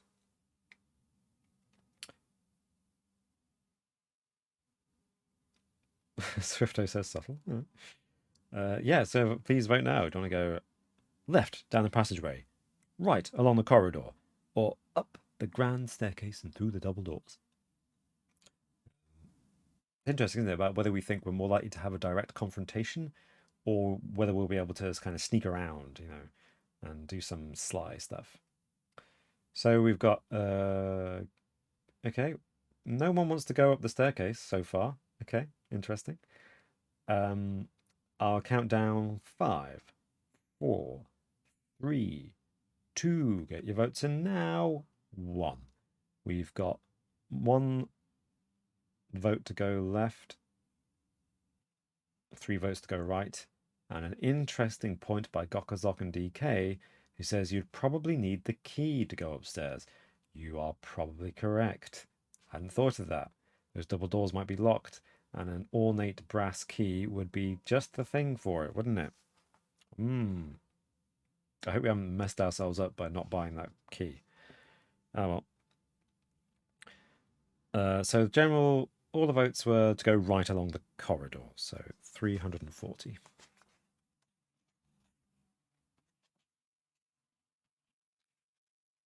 Mindful Pig says, see, that key haunts us, lol. Yep. I mean, it wasn't my decision, folks. I said it was an option. I said we could do it, but nobody wanted it. Well, that's not true. 2 of you wanted it, but the general consensus was don't spend all our money. 340. You follow the passageway past and through abandoned rooms and empty spaces that appear to have all the characteristics of an animal's den rather than a nobleman's family seat. At last you come to another set of stone steps that descend into the bedrock of the cliff on which the castle is built. Do you want to continue down these steps, return to the entrance hall to take the left-hand passage, or return to the entrance hall and climb the staircase to the double doors?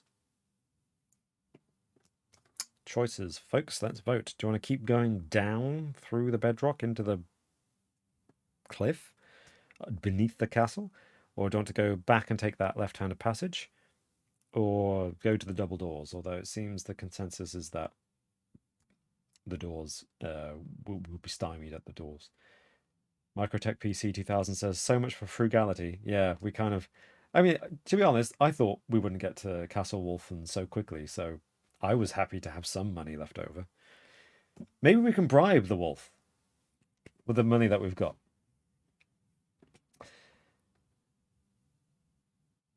Okay, I'm going to count down from 5 for your vote to go either further down the staircase, beneath the castle, or back and take the left-hand passage. Or go up the stairs to the double doors. 5, 4, 3, 2, and a 1. We've got 2 votes to go back and left, and 4 votes to go down. 5, actually. Yeah, MacGyver says keep going. Yeah, okay. Turn to 74. Ooh, there we go. Here we are.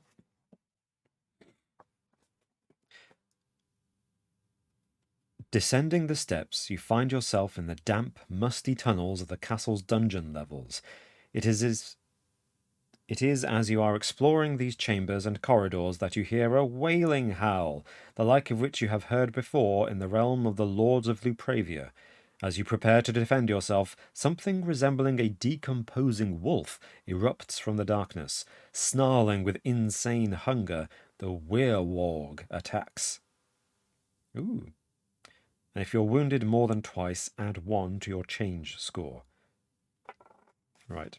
So, got a werewolf. That's an interesting one. We need Aragorn at our side, don't we, to take care of this.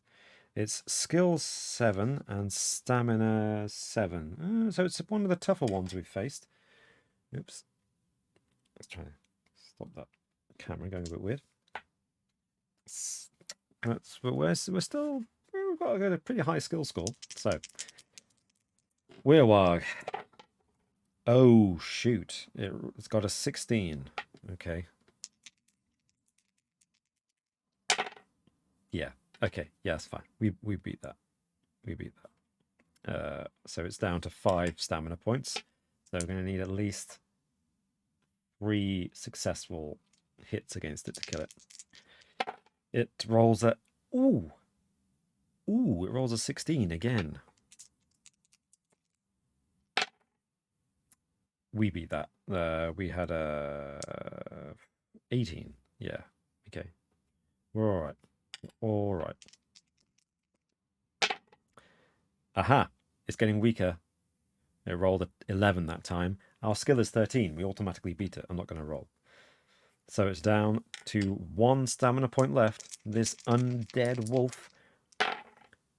Ooh, starts to make a climb back. It's rolls a 14. My skill is 13.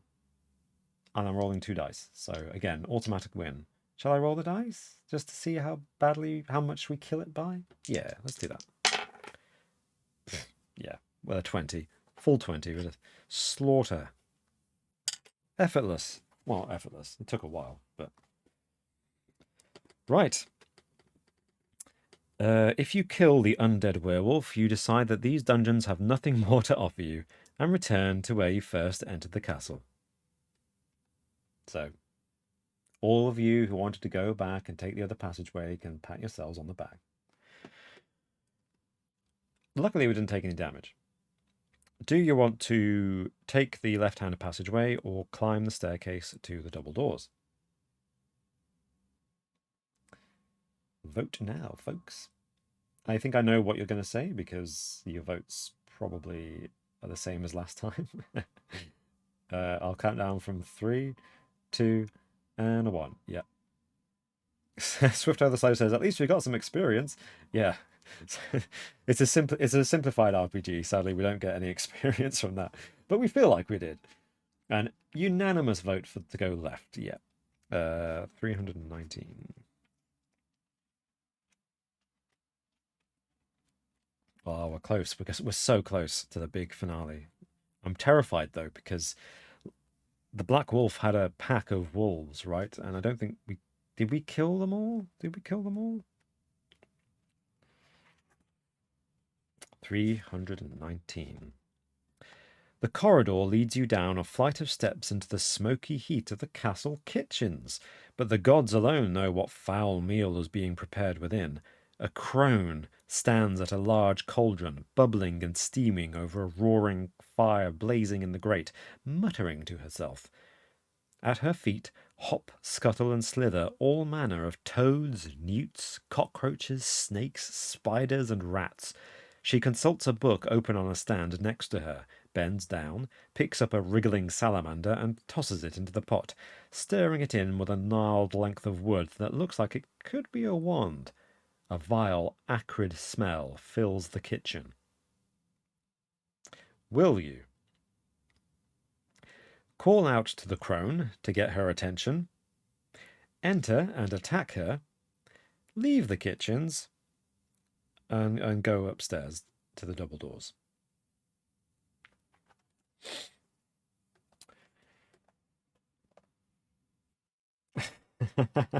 Ironlow says, unless the pack of wolves are bringing guns with silver bullets, you will be fine. That would be quite the battle, wouldn't it? So, folks,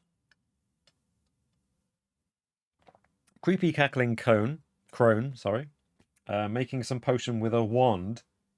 We could either sneak up and attack her, get her attention, or leave and go upstairs. Vote now. I'll give you 10 seconds.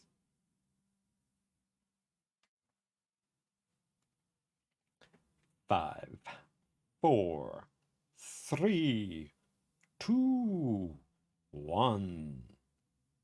Boom. Ooh, yeah, it's interesting. Votes are tough now. The Mask of Eternity says, don't attack an old woman. Attention. Gokazak DK says, get her attention. Awkward Photon says, enter and attack.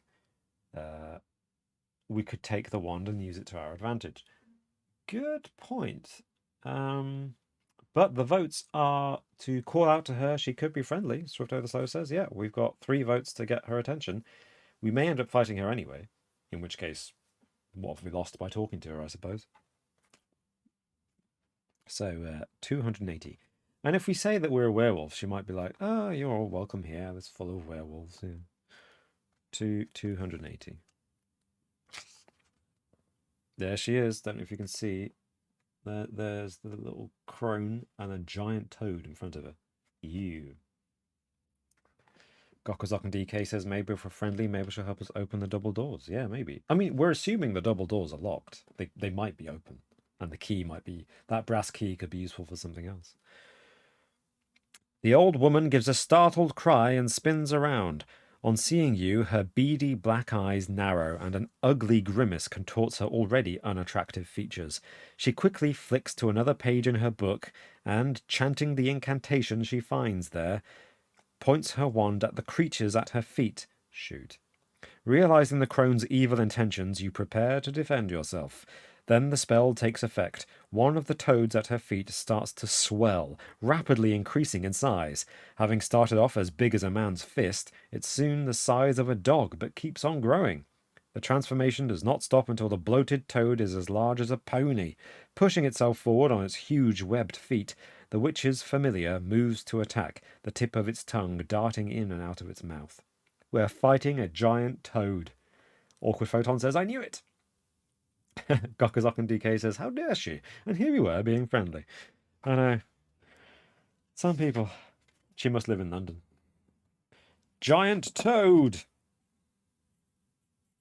I think this is the first enemy that isn't a weird creature of some kind that we've faced. Its skill is 6 and its stamina is 7, so it's sturdy, but it's not very skilled, and that's all right with me. Sorry about this glitching with the camera. I don't know why it's doing that. It could be because the capture card is overheating. Actually, now that I think about it. Oops. Right. So the toad attacks with a 11. Oh, that's lower than our skill. Oh! Toad is toast. I mean, not yet. It's still got 5 health left, but... Oh, okay. We angered it. Sorry, folks. It's on a 15. By this trend, my next dice roll will be a 10, and then one after that will be a 9, won't it? It's down to 3 health. It attacks again. Oh, it's getting weak. It's getting weak. It's only on 10 now. My skill is 13. I'm not going to roll. It's got 10 and I've got 13 without rolling. I've got it down to 1 health.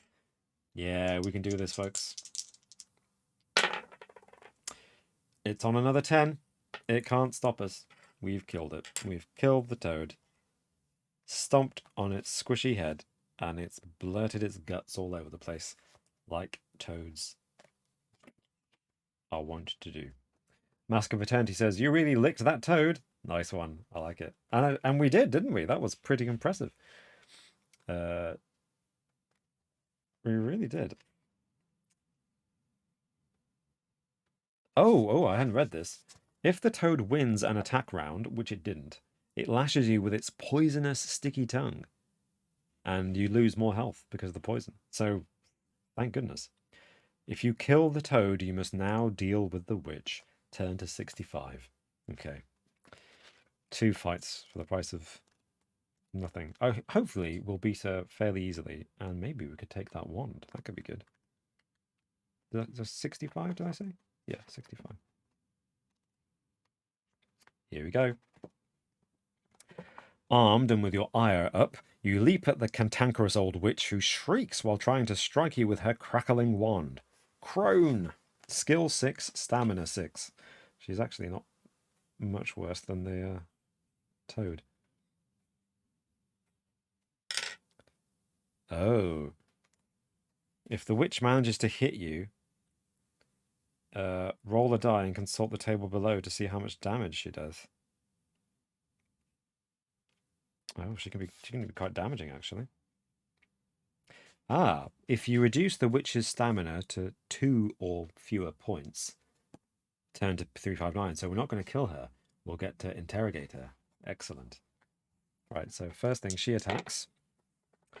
She gets 8 plus 6 is 14. Guys, our skill is 13. We automatically beat her. I'm not going to roll. Sorry, I know it's boring, but I'm enjoying this. I'm enjoying coasting through these fights until we come to like the skill 18 boss or something. She gets 10. I'm not going to roll. And she's down to 2 points. So that was a quick fight. She is a crone. She's not really built for fighting, is she? Turn to page 359. There are benefits to being a werewolf, or partial werewolf, because, we've got so much stronger since we got bitten.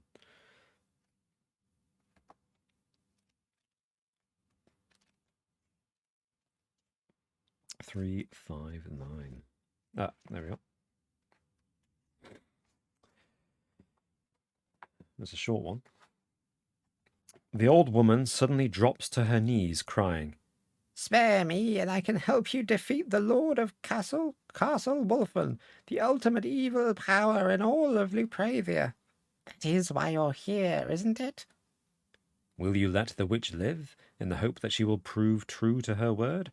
Or will you finish her now, while you have the chance? Kokozak and DK says, if you're part werewolf, does that make you a quarter wolf? I guess it does, actually. So, folks, vote now. Are we going to just kill the witch while she's on her knees? Or spare her so she can help us defeat the Lord of Castle Wolfen? Well, she says she will. Vote now. I'll give you 10 seconds. Kill her or spare her?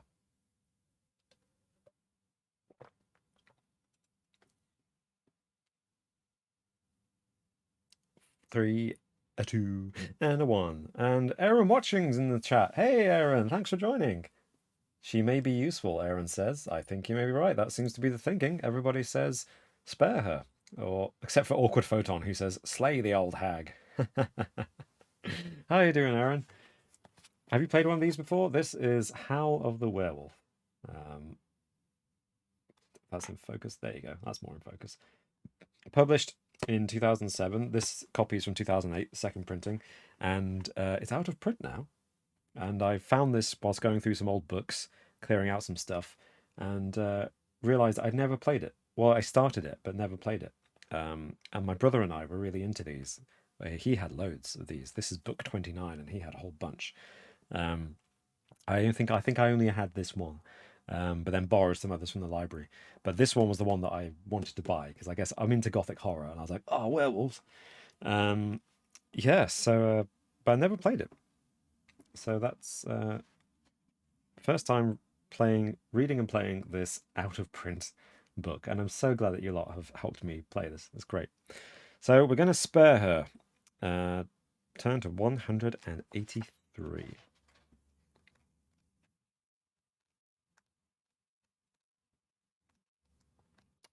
Boop, boop, boo. Haha. Tell me what you know, you demand, your voice barely more than a growl. Count Varkalak was not always as he is now. The crone explains. Once he was an ordinary mortal man, but now he is something much greater and much less. For all his strength and invulnerability, there is one thing he fears, the touch of silver, and one weapon in particular, a consecrated silver dagger. So much so, in fact, that he has gone to great lengths to hide it within the castle, while also keeping it near him for fear of anyone else chancing upon it and using its power against him. Where can I find this dagger? You demand. Not far from here, The witch stammers, fearful before your bestial anger. Return to the main hall where you doubtless entered the castle and climb the stairs. Beyond the double doors you want the map room. In this room there is a secret door. The means of opening it is hidden within the picture of Castle Wolfen itself. Beyond this door lies the dagger's resting place. It is bound to be guarded, but by what I do not know. This is valuable information indeed. Gain a luck point, or regain a luck point. We haven't used our luck yet. We haven't had to. We should probably use it. If you ever find yourself in the map room, to look for the secret door, Deduct 50 from the paragraph you are on at the time and turn to that number. Now leave me in peace, the old crone snarls. Will you leave, as she demands, or finish her first, just to be sure? So, folks, she's given us invaluable information, but are we going to spare her or just kill her anyway? What's the verdict? What's the vote?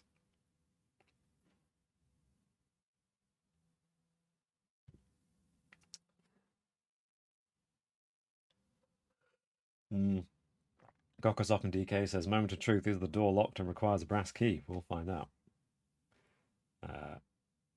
Aaron Watching says, can't complain, thanks. I'm glad you're well.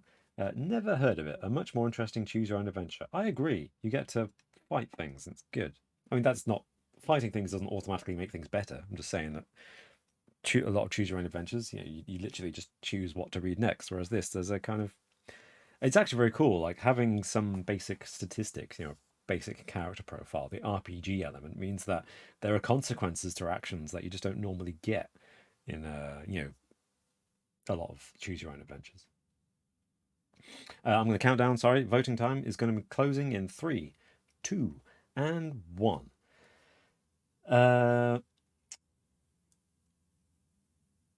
We've got a few votes. Swift Over the Slow says, I wonder if you get the bad ending if you kill her. Good question.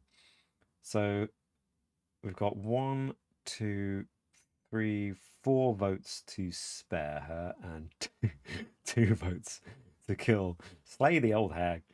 So we're sparing her. She's going to live, and hopefully she won't turn against us.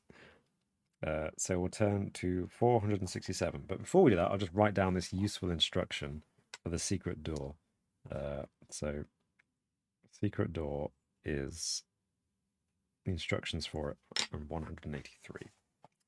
Sorry, we're in the map room and the secret door. So 467 to spare her.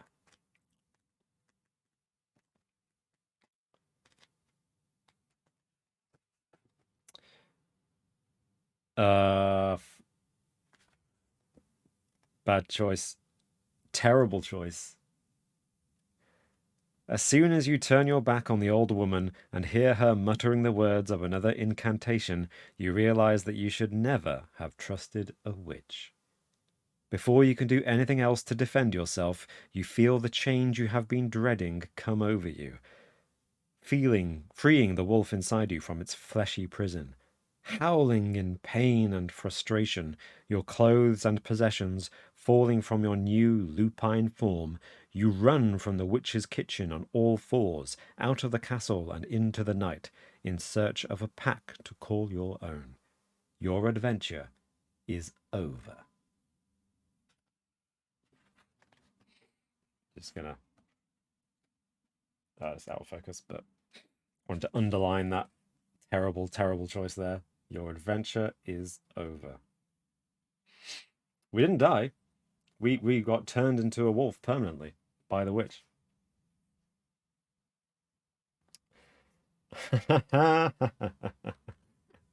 Awkward Photon says, I'm feeling a wave of smugness. Oh gosh, we did so badly that the camera's turned itself off. Given up. It's a dead end. Lessons learned. So, folks, gosh, it's been nearly 3 hours. Do we end on that note? Do we accept defeat because we made a terrible, terrible choice? In which case, maybe we could play this again next time and go to the places and see the things that we didn't see last time. Or do we just go back to that and do a mulligan and pretend that we didn't choose to spare her and we killed her? I'm going to let you vote in the next 5 seconds. 5, 4, 3, 2, 1. Votes in are... Swifto says rewind and kill her. Ironlow77 says re-roll the page and kill her. Awkward Photon says luckily we used our wolf time machine and killed the old woman. Aaron Watchin says more. Thanks, Aaron, but I'm not sure which one you're voting for there. The Mask of Eternity says return. Again, do you mean go back to the previous thing and kill her, or do you mean come back, return to this next week? What do you mean? I mean, so far we have 3 definite votes to go back and kill her. Yeah, okay, yeah. The vote is to go back. Yeah, okay. I get it. I get it. Ooh, some interesting enemies. As you flick through the book and see some pictures, there's like a headless horseman I just passed. Interesting. So slay the witch. Yes, slay the witch. Turn to page section 50.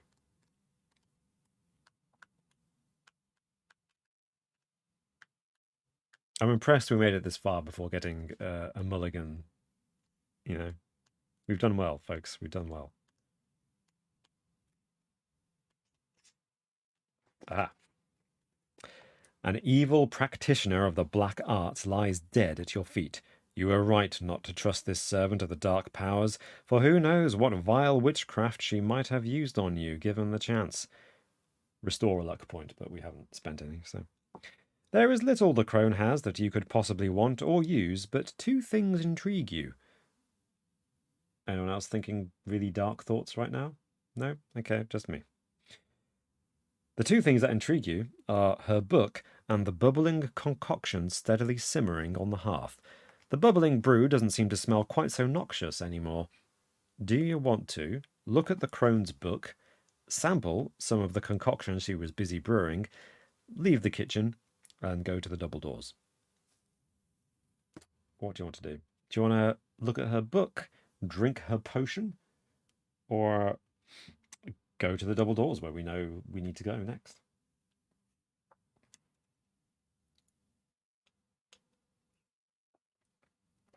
I'll give you 10 seconds to vote.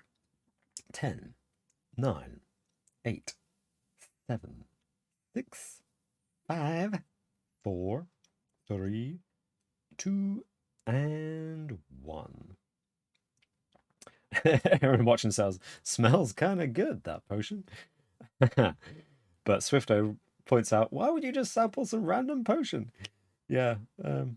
We've got 1, 2, 3, 4 votes to look at the book. Awkward Photon says, look at the book, don't just drink random things. I agree with all of you. You're all very, very wise. Gokozak and DK says she would want you to drink the potion. Don't.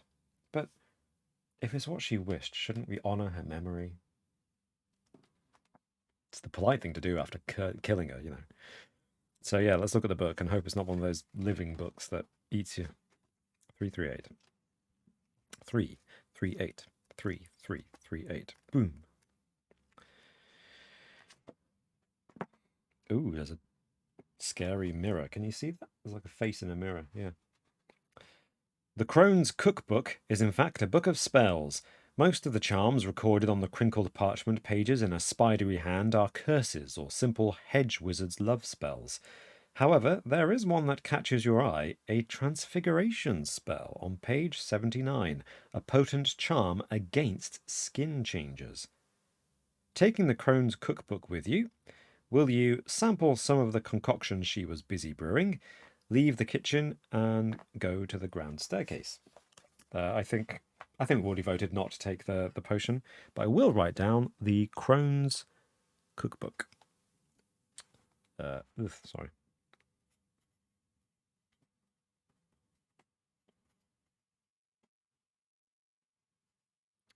And page 79 is the transfiguration spell.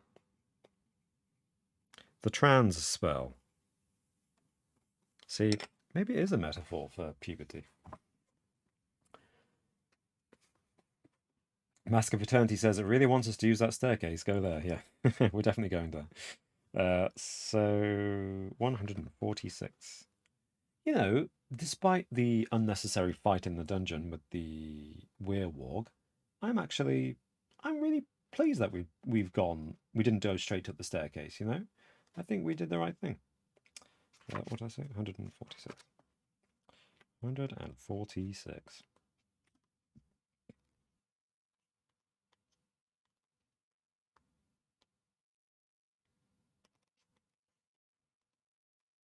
Aha. Here we go. Relatively short one. Passing through the doors at the top of the staircase, you find yourself in a much smaller, walnut-panelled antechamber.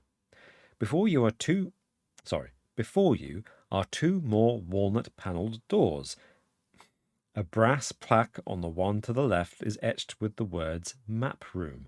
A similar metal plate on the door to the right reads Music Room. As you can see, no other way on. Will you enter the Map Room or the Music Room? We're not going to the Music Room. We're going to the Map Room. Because that's where we're meant to go, right? I bet if we went to the Music Room, like some enchanted harp would try to strangle us.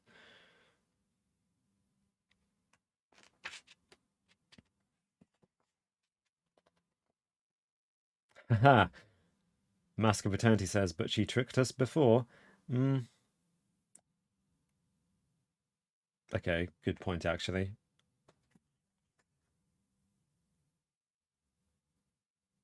Do we trust her advice and go into the map room, or do we go into the music room, folks? I've suddenly got doubts now that the Mask of Eternity has pointed out that she's tricked us before. Oh, got to vote for the music room. Okay. What is wrong with this camera? It's not the camera, actually. The camera's fine. It's the cables, I guess, going into the... I mean, I've got a capture card plugged in, and it could be the capture card that I've had it for years now. It's probably gotten a bit tired. Music room just... Oh my gosh. Okay, counting down from 3, 2, 1, and the votes are in. It looks like everyone wants to go to the music room. Okay. Why not take in all the sights while we're here? Yeah. Can you get an annual membership for this castle, or just a day ticket?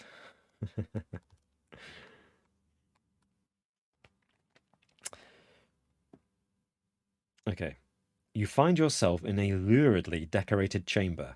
On display are all manner of musical instruments: lutes, viols, horns, a harp, said there'd be a harp, and an ornately painted harpsichord.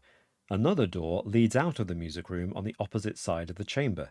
You start to cross the room, but are barely halfway across when a great cacophonous noise erupts from the instruments around you. A jangling of bells, twanging of harp strings, jingling of keys, crashing of chords, and trumpeting of horns.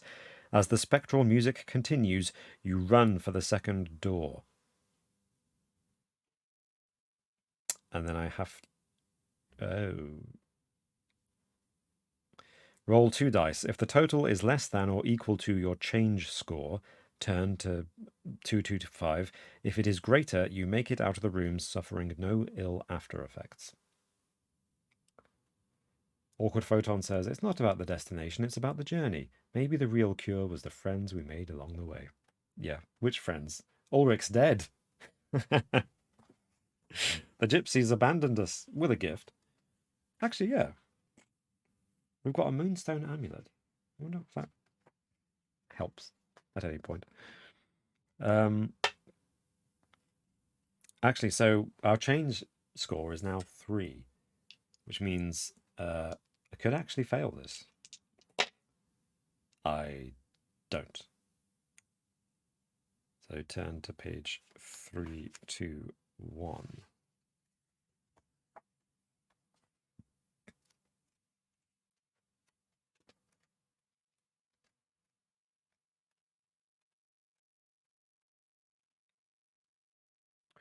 Boop, boop, boop. 3, 2, 1. 3, 2, 1. Oh. Oh, okay. Well, we've avoided a fight with zombies. 3, 2, 1 starts here. You enter a mahogany-panelled corridor, festooned with black velvet drapes, the spaces between hung with the portraits of the ruling house of Lupravia. Above them are the plaque-mounted heads of deer, wild boar, and more exotic animals, including a unicorn among them. Hunting trophies of the Wolfen family. The members of the Wolfen line all bear an uncanny resemblance to one another, with lean, gaunt faces and hungry, wolfish expressions. Passing along the corridor, you come to the portraits of the 2 current princes of this dark land. First, there is Prince Garul, the werewolf you first killed. His portrait seems to stare at you with its piercing, red gleaming eyes, right out of the canvas. His untidy black hair hangs down around his shoulders like a mane, a streak of grey running through it from a widow's peak. Then there is the mad prince's brother, Count Varkalak. He is a forbidding man indeed. Where his brother is dark, he is grey, although he has the same untamed look about him, but tempered with a lordly air. He is ruggedly handsome and has pronounced canine teeth. The eyes of the painting seem to bore into yours, and suddenly instinct tells you that this is the creature you have come to kill. Roll 2 dice.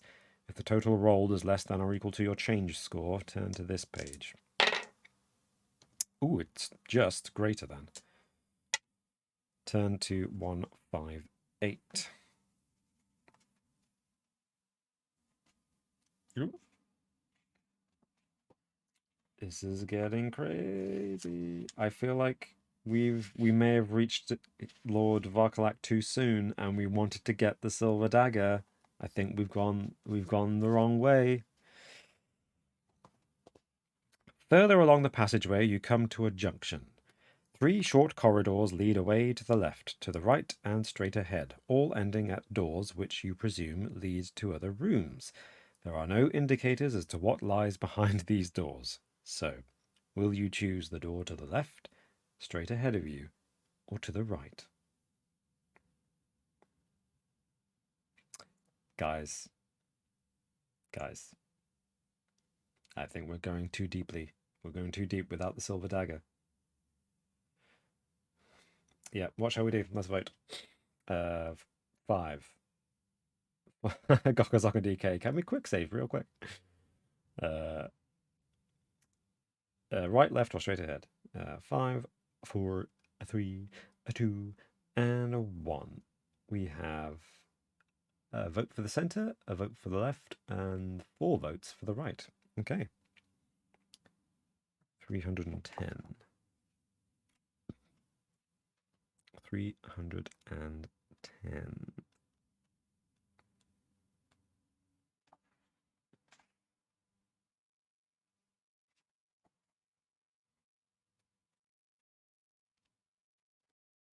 Ooh, okay, there we go. Passing through the door, you enter what appears to be an artificer's workshop. The mechanical guts of all manner of clockwork contraptions cover shelves and workbenches, along with the tools used to construct them. However, one object stands out beyond all others. It is a life-size brass replica of a man. The metal mannequin, an exquisite work of art more delicate than any suit of armour, stands immobile, like nothing so much as an artist's posable maquette. Right over where the figure's heart would be is a large keyhole. If you have a brass key and want to turn it in the keyhole, turn to 452. If not, there is nothing else for you in the artificer's room, and so you will have to return to the junction and take the door that is now ahead of you, or the one that is to your right. I think it means left. Right, that's what the brass key was for. Yeah, Aaron watching says snap. Yeah, this is a bit harsh, isn't it? There's nothing else for you here. So, okay then. We found out what the brass key was for. I wonder if he would have been an ally or an unexpected enemy. Could have been cool to have a mechanical brass man walking around with you, someone to help in the fight.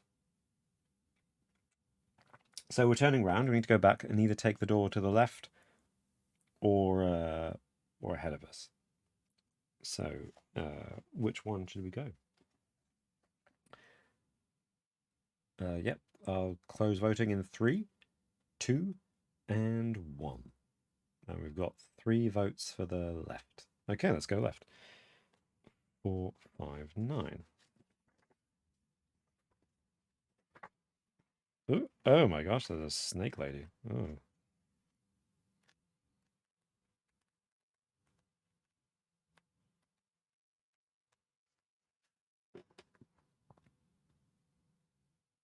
Oh. I think there's a typo there. Anyone remember what number that was that I just navigated away from? It was 300 and something, wasn't it? 310, I think.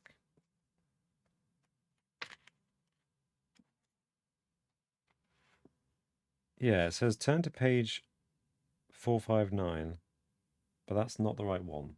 459 begins with the demon vanishes. And you're like, okay, we haven't come across a demon yet.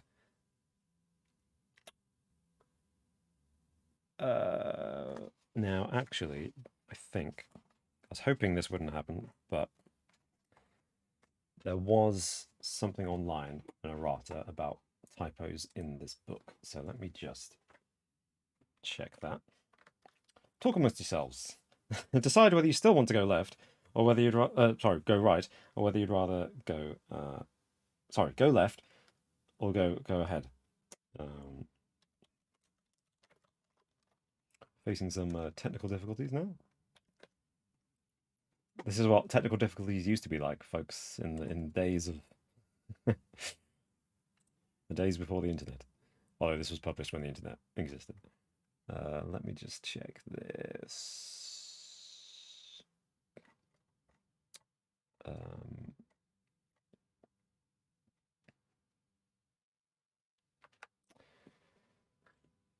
All right, so the correct number is 496. Yeah, not 459. So that was a typo in the book. Yeah. So Gokazok and DK says elevator music playing. Thank you. Yes. I should have put the technical difficulties scream up again. Ironlow77 says, I've got a question. The dagger is near or close to the werewolf lord. Is the only way to get it during the actual fight? Interesting question. We certainly want to go that. I think the implication of the fact that the dagger is through the map room but near the Lord suggests that we want to go that way anyway. Yeah, that once we've got the dagger, it's not far from the final boss fight. But I'll just go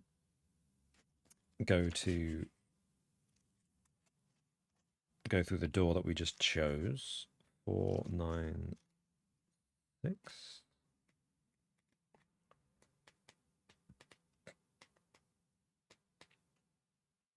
See what happens. No. No. No. No. No. No. Werewolf women. No. No. No. Nope. Don't want to do this. Okay. You open the door and step through into a vast banqueting chamber. What was obviously once a luxuriously laid table, with finest bone china, gleaming gilt cutlery, and magnificent glittering crystal centerpieces, is now nothing better than a dog's dinner. Platters of rotting food, white with solidified grease, litter the soiled tablecloth, while the carcasses and bones of many past meals lie strewn across the table and over the floor. Hearing a chomping, slavering sound, you look towards the far end of the hall.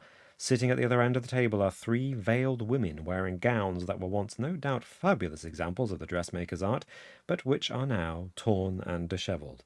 The noise is the sound of their disgusting table manners as they pick at the remains of chicken carcasses. One of the women stops abruptly, even as she is sucking the marrow from a leg bone, and sniffs the air sharply.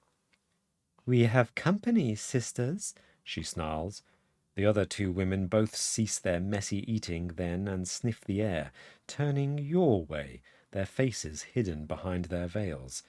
Moving stealthily as cats, the three women glide towards you across the banqueting chamber. "What's this?" asks another, her tone imperious and mocking. "Another guest for dinner?" "Or another course," says the third gleefully. "I do hope so. I'm still hungry." "What have you brought us? Fresh meat?" the first asks, addressing you directly. "Are you the next course, or do you have something else to delight us with?" At that, she pulls aside her veil, and you gasp in unexpected horror as you catch sight of the face beneath. It is a hideous amalgam of human being and animal, somewhere between that of a woman and a she-wolf. The wolf woman licks a long pink tongue across canine fangs, and something like a smile splits her horrible visage. How will you react to this revelation? Will you ready your weapon and prepare to fight, or will you offer the wolf woman something from among your possessions? So, before we decide, we can either fight, or we've got the signet ring belonging to the younger brother of the evil count, the moonstone amulet, which was given to us by the gypsies, the crone's cookbook with a spell, and a healing potion. That might be... Well, we don't want to give them the healing potion. I think the cookbook probably won't go down too well.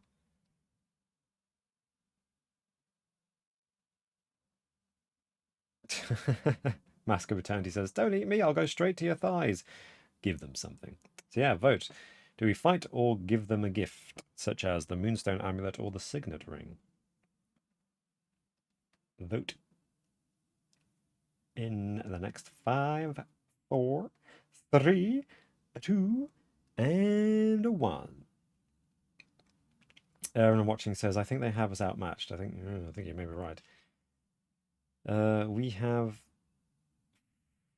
5 votes to give him something. Awesome. Okay. We'll give him something. It's unsheathing one sword or the other, I suppose. 3, 4, 9. Ooh, pretty things, chuckles the last of the wolf women as you carefully extract an artifact from your backpack. But what can you offer them? If you offer the brides a garnet ring, a gilt mirror, a bloodstone amulet, or a moonstone amulet, turn to 312. If you have none of the above, their patience used up, the brides stalk towards you. So I think, yeah. Let's give them the moonstone amulet. Turn to 312.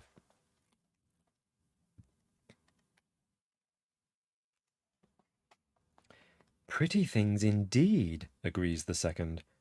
Wondrous, my sweeting, wondrous, warbles the first, snatching the item from you.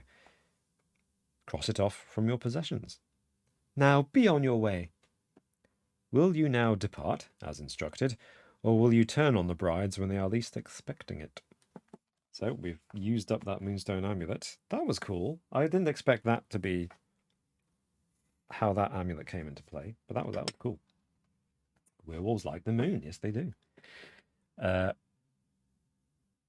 what do you want to do? Leave? or kill them while their backs are turned?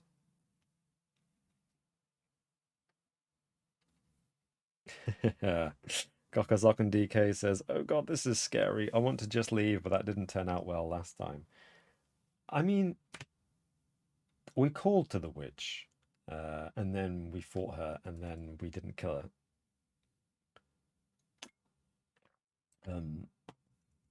I'm still not confident about taking on 3 wolf women at once. I'll say that much. So voting closes in 3, 2, 1. Gokazok DK says, I suppose they are distracted, so leave. Mindful Pig says, run. Swift Over Slow says, make like a tree. Awkward Photon says, get out the hell out of Dodge. Yeah, so I agree with you all. I think let's just take it while we can. 3, 5, 2.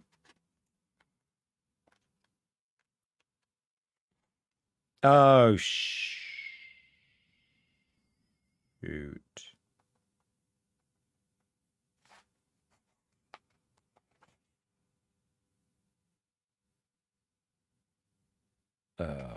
Folks. We haven't got the silver dagger. We haven't got the silver dagger, but look who is there, sitting when I open this entry after leaving the Wolfen women. I think we're in trouble. Swifto says he seems nice. He's got 2 wolves. Okay, There is nothing more for you here. At the far end of the banqueting hall, a magnificently carved wooden staircase covered with a rich claret carpet leads up to yet another set of double doors. Taking a deep breath in an attempt to steady your nerves and keep the beast within at bay, you ascend the staircase. At the top you pause before the double doors. The family crest of the House of Wolfen has been carved across them both. Now is your chance to make any final preparations you may wish before entering the highest chamber of Castle Wolfen. What can we do? You throw open the doors and stride boldly through. I'll just check. We've got full stamina, full skill. The only thing we could do is take the healing potion to reduce the change points from 3 to 1. But the healing potion also fully restores our stamina if we're down.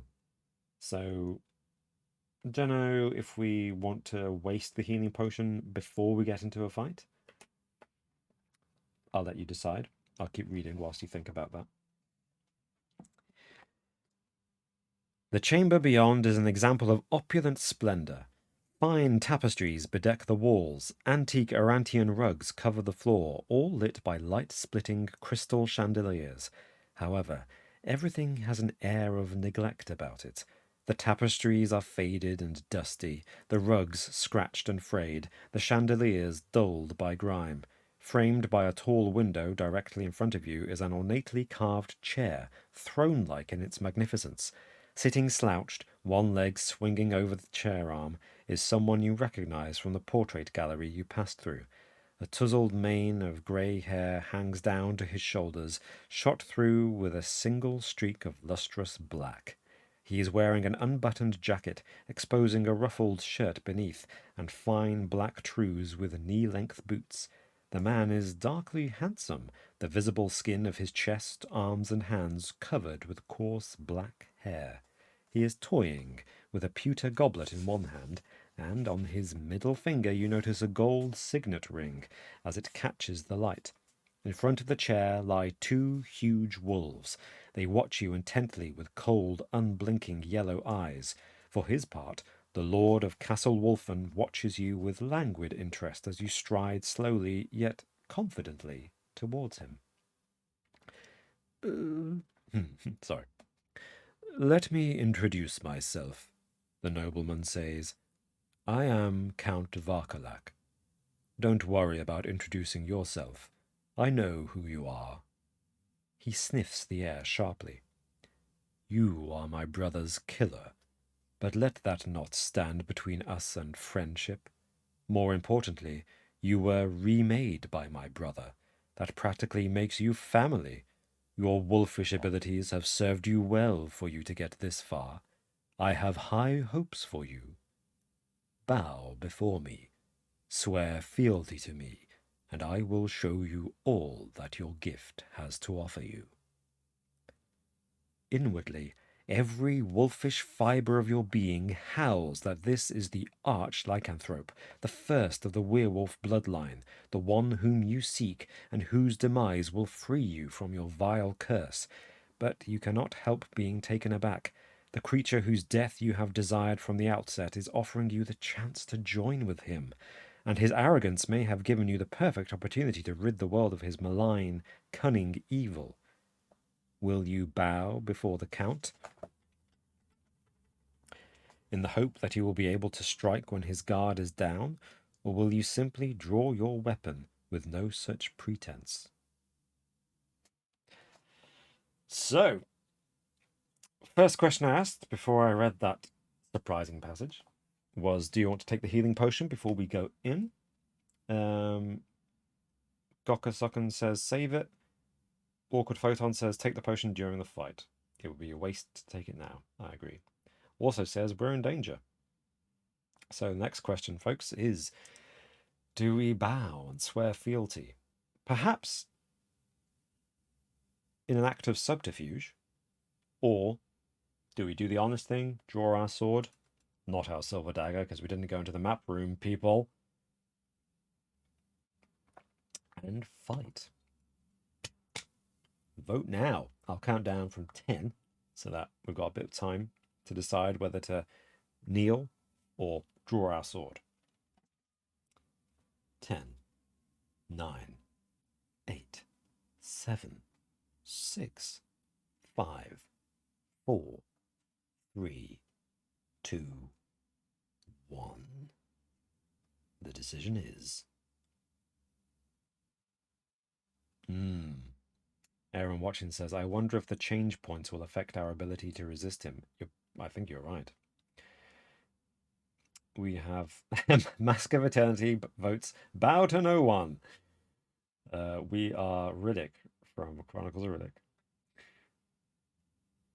Or the Hobbits from Return of the King, depending on your favorite film.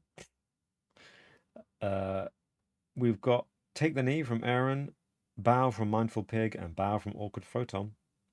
Don't join the dark side, says Swifto, but I think that's still 3-2 in favor of bowing. Right. 441. Let's hope he's not tricking us now. Let's hope he's not trying to lure us into a false sense of security. Da, da, da. Oop. Oh, freaky spider lady. Here we are. Approaching Count Varkalak's throne, you kneel before him, keeping a watchful eye on the huge wolves that, in turn, keep a wary, jaundiced eye on you. The Count extends his signet ring so that you might kiss it, and, maintaining the pretense for as long as you dare, you touch your lips to the warm gold. That's right, my pet, Varkalak growls. Now, reveal your true form to me. At his command, agonizing pains seize every muscle of your body. Roll 3 dice and compare it to your change score. You're right, Aaron. I've got 2 dice here. Luckily, I have more dice over here. Awkward Photon says this is getting erotic, and I don't like it. It's been erotic for a while. I think there's been a lot of subtext going on here. That sound you can hear is me rustling through a packet as I get another die out. There we go, 3 dice. Well, I mean, we know the outcome. Probably. The score is 3. I'd have to roll a triple 1 to equal that. So I don't know, it could happen, couldn't it? It could happen. And I think that's a fail. We got a 1, but then we also got 3 and a 5. So a total of 9. We didn't exceed our change score. So we turn to 247. I'm kind of nervous, I'm not gonna lie. This fella scares me.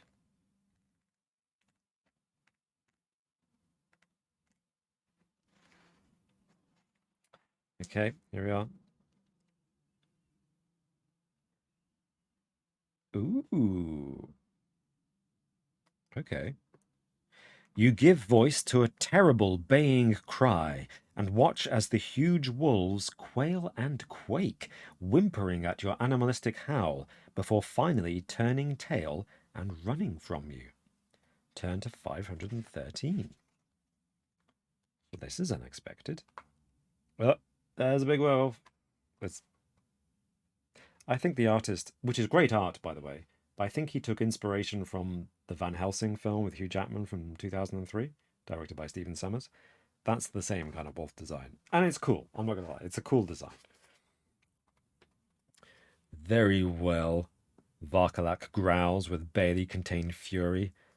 I shall have to deal with you myself.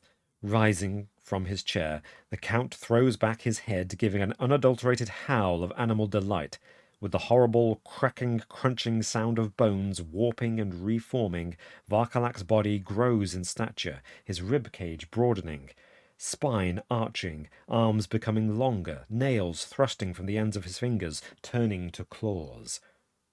Fangs push through bleeding gums as the Count's skull reshapes itself, becoming a lupine muzzle, his ears stretching to hairy arrow points, his feet lengthen and change shape, bursting free of his boots, until standing before you is no longer the mortal ruler of this cursed land, but a terrifying cross between wolf and man. It is the largest, most awe-inspiring werewolf you have ever seen. You can feel pure evil intent pouring off the transformed Varkalak like musky scent, a mixture of savage animal cunning and pure human malevolence. Now is your moment to strike, while the Varkalak wolf is gathering its wits following its sudden, violent transformation. If you know of a spell that might work against the lycanthrope, you can try to use it now by turning to the paragraph which is the same as the page number on which you found it. If you do not know of such a spell, or would rather not use it, what will you use against the werewolf, if you have the relevant item? Do you have a silver cross, a silver mirror, a crossbow, a flintlock pistol, a silver dagger, or some other weapon? We only have some other weapon, but we do have the witch's cookbook. Cock and DK says, "Is this a trap?" Kind of. But I think we did the right thing there, folks, because I think by bowing, we then gave that howl that scared the wolves away. I think if we had drawn our sword, we would have had to fight the wolves and the count. So that was a good move. We've got that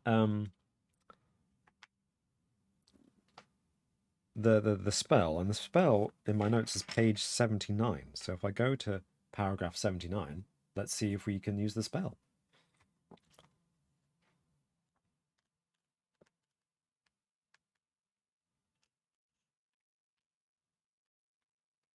Hopefully I've understood this. Snatching the crone's cookbook from your pack, you flick to the correct page and begin intoning the transfiguration spell. As the words of power take effect, you watch as Varkalak doubles up in pain, his body racked by further changes. His fangs and claws lengthen further, as do his arms and legs. The transfiguration's... Oh, whoops. The transfiguration spell has certainly worked on the Count, but it has made him even more like the savage wolf he is steadily becoming. It has not had the crippling influence you had hoped. When you come to fight the arch-lycanthrope, you must add 1 skill point and 3 stamina points to his statistics before you resolve the combat. With a roar of rage, the Varkalak wolf leaps at you, teeth bared. Lose 1 luck point. Return to 150. Sorry, everyone.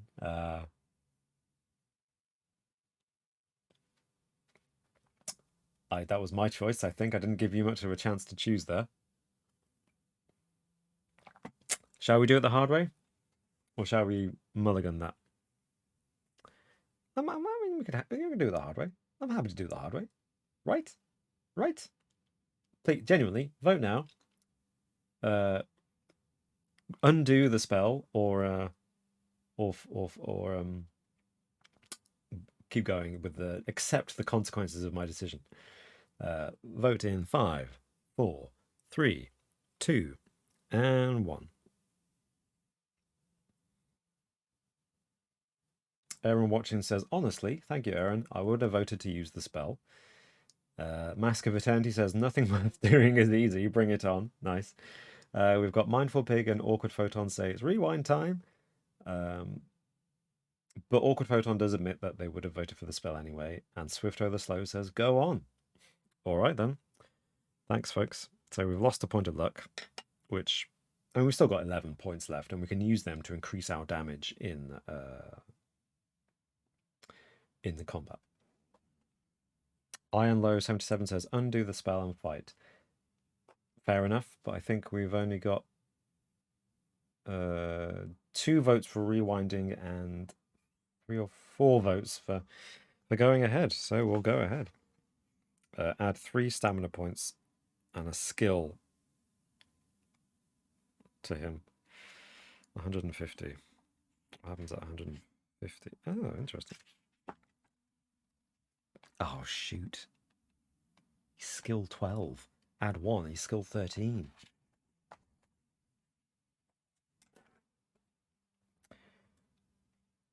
Arch Lycanthrope.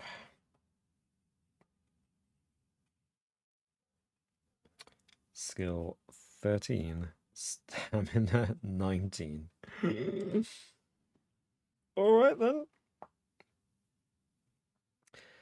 A vicious barking snarl escaping from between the werewolf's slavering jaws, the terribly changed count attacks. If we get wounded, which, to be honest, I think we're likely to be, we add 1 to our change score. If we reduce his stamina to 6 points or less, or after 7 attack rounds, we go to the next thing. Okay, so we don't kill him.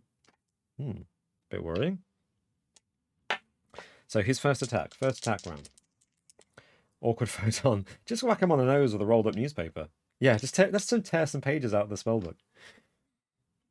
Swifto the Slow says, "You can do it. He's just an oversized puppy." Oh, thanks, Swifto.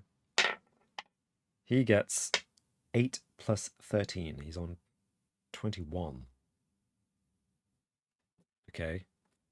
We need to roll an 8 as well. We roll a 9! We beat him in this round. Fan-blooditastic.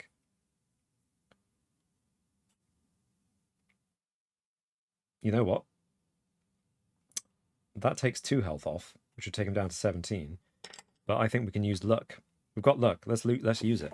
And the way luck works, let me just check the rule at the front of the book, because we haven't used it yet. Yeah, haven't used it yet.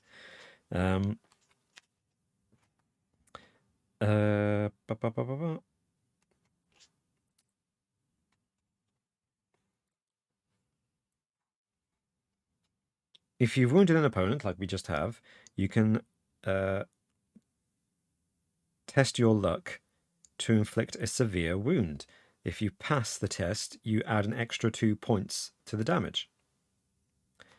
If you fail, though, you deduct only 1 point instead of 2 from the opponent's stamina. Okay. Well, if we test it, what we do is we roll 2 dice, and if it's equal to or less than our score.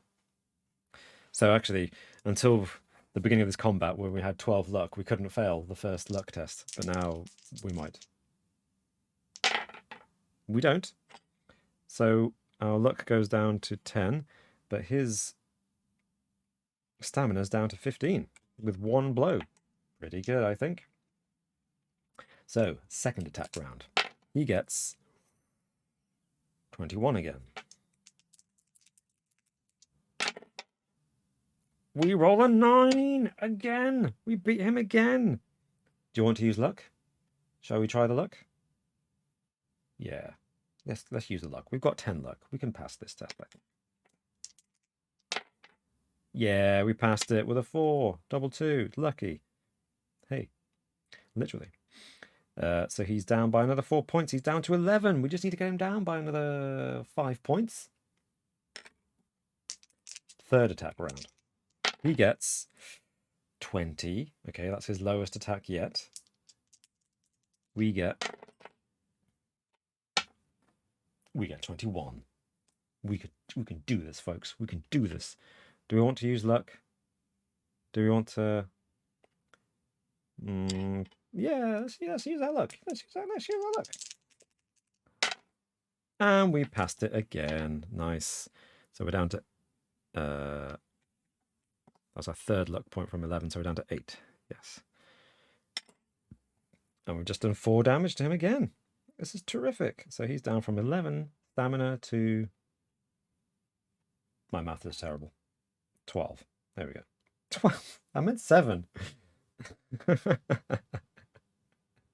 Just randomly say a number. 12. Oh, gosh. So we're in the 4th attack round. And this fight can't last longer than 7 rounds, remember. 4th attack round. I need to get him down to 6 points. He's on 7. Okay. He rolls 21 again. Okay. He's consistent, this fella. Aaron watching says, we got this guy. Yeah, we got it. Oh no, I just rolled a 1.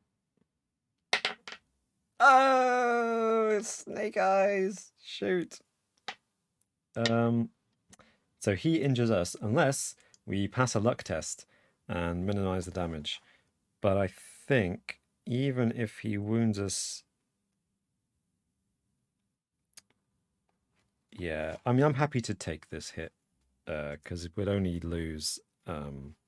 we only go down to 20 stamina points. We can definitely outlast him. Yeah, jinxed it. Thanks, Aaron. Thank you. But he also adds 1 to the change score. So just by wounding us, we've gone up from 3 to 4. This is our 5th attack round. We can do this. We can do this. He gets a pathetic 17. I can definitely beat that, right? No. I parry it. I scored the same. So I just block his attack. Oh no, we're on to round 6 now. Come on. Come on. Oh, shoot. Oh, shoot. He's rolled a 23.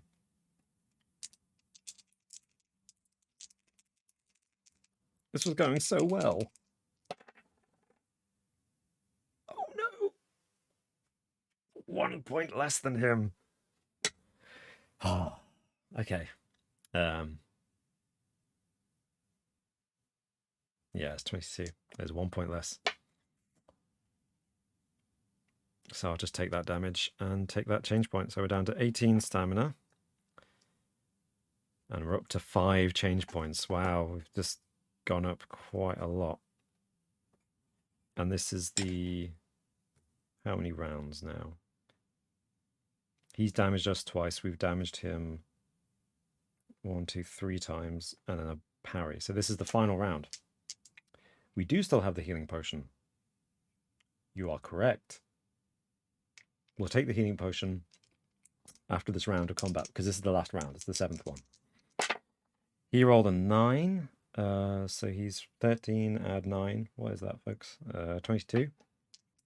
Ooh, I think he's going to damage us again. I rolled an 8. So yeah, he does just... Oh, that flipped on its head, didn't it? After our stonkingly good start. We're up to 6 change points and down to 16 stamina points. But thanks for pointing it out, Gokkasokken. We have the healing potion. So we'll take that, which puts our stamina back up to its full 22. And then our change points get reduced by 2 to 4. I'm glad we saved that. And the fight goes on. We go to 503 because it's been 7 attack rounds. I honestly don't know what's going to happen. I genuinely cannot predict what's going to happen next. Uh-oh. Uh-oh.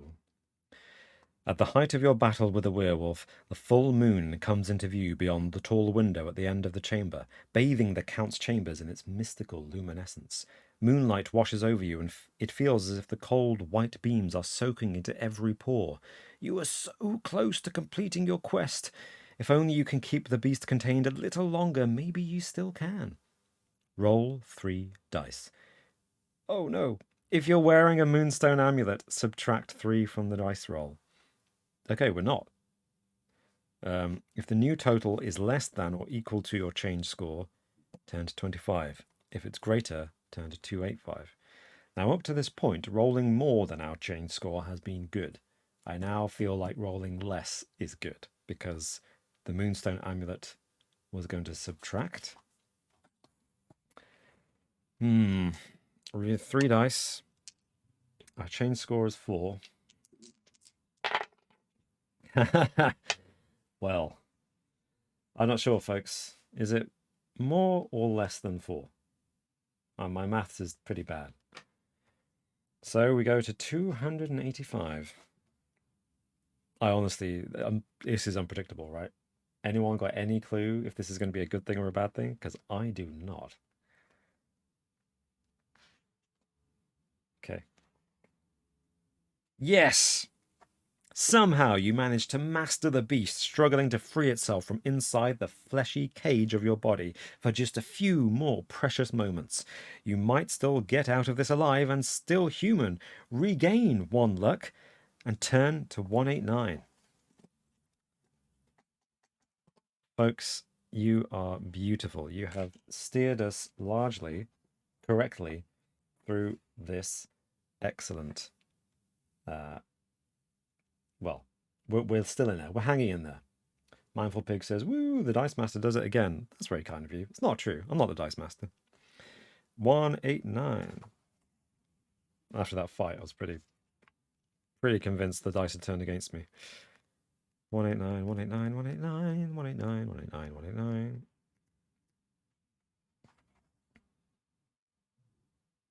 Oh, just started reading 188.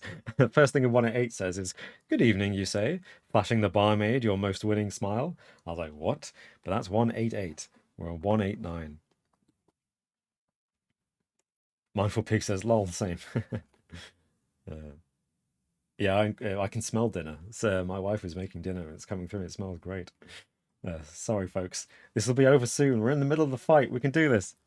The arch-lycanthrope hollers in bestial delight as the moonlight continues to work its magic on him. Add 4 points to the werewolf's stamina score and continue your battle with the moon-changed monster. Okay, if you manage to defeat Count Varkalak, turn to 300. Okay, so we just fight him. We fight him. He's gone back up to 11. Sorry, folks. The fight continues. Oh well, he's on 11. So he gets 20. We can do this. We can do this. No, we can't. Reroll a 6. Shoot. Thankfully, though, we're still on 20 points because we took the healing potion. Well done. But he dealt a wound, so we're back up to 5 change points. Next attack. He rolled. Oh my gosh. 21. No! Stop doing this! Anyone want to use a luck point to try to minimize the damage? That's not much point, really, is there? We're not low enough on health yet, I think, to make that necessary. And save the luck for dealing damage when we eventually do.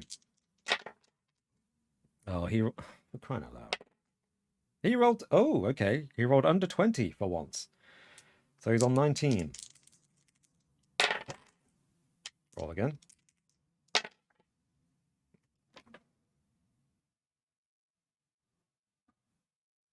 This was our best chance. MacGyver says, "Just had dinner here with the circus that comes with the 3 and 1 year old girls." Oh, 2 little girls. That's lovely. That's lovely. Sorry, folks. This is not going well. This is not going well at all. I feel like if we had the silver dagger, we might be able to kind of do this a lot more efficiently.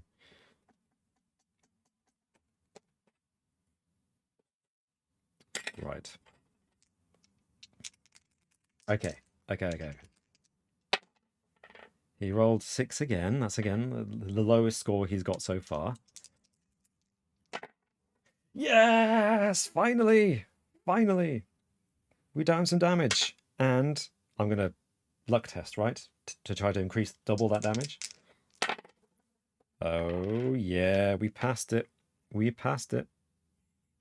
We used the luck point to deal him double damage. He's down to 7 again. Right. Come on, folks. 7 points of damage. We just need to defeat him and pass a luck test 3 more times. 2 more times. He rolled. He's only on 17.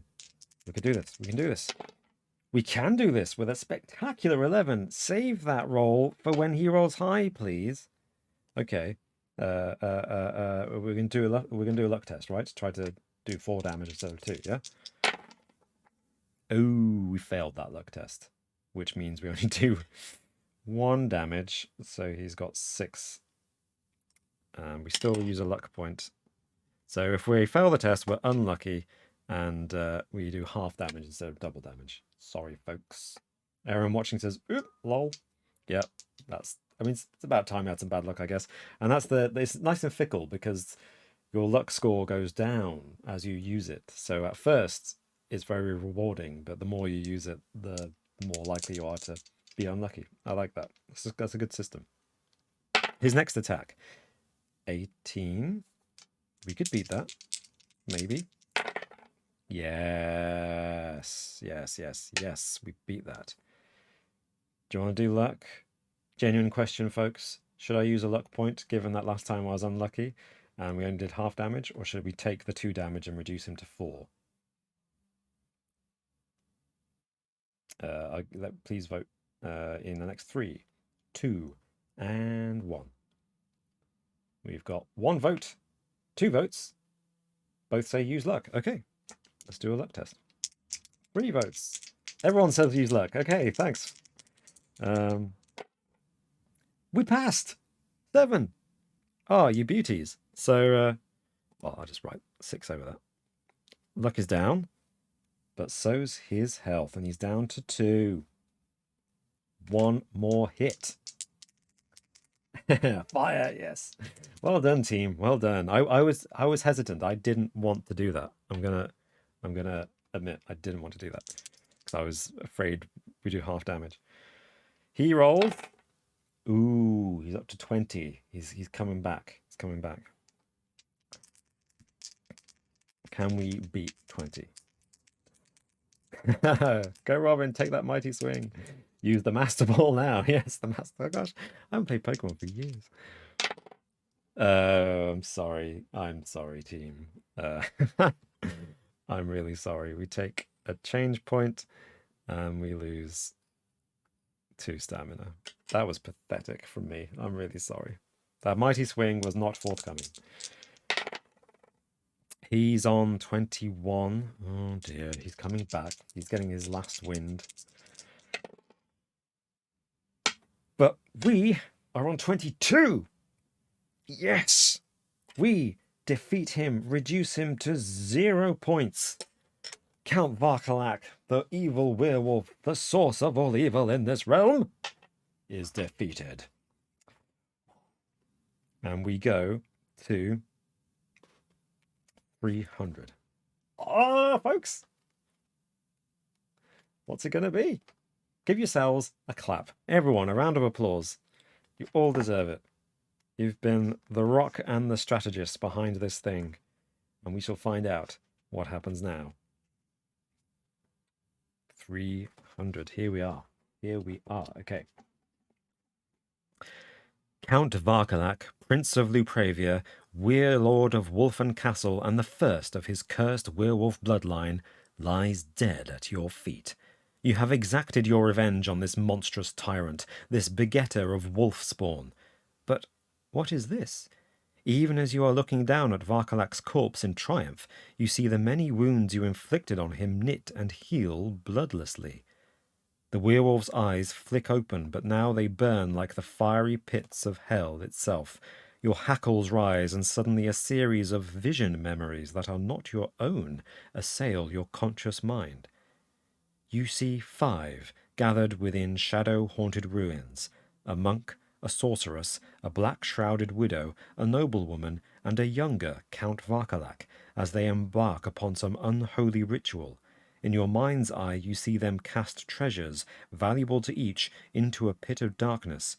You hear the chanted invocation, see the silver-wrought daggers they have consecrated for their dark rite, feel the gathered cadre's fear and excited anticipation, and then you briefly glimpse the thing they summon forth from the infernal pit, a wolfish demon, its insubstantial flesh black as an evil man's dreams, snarling like a caged beast.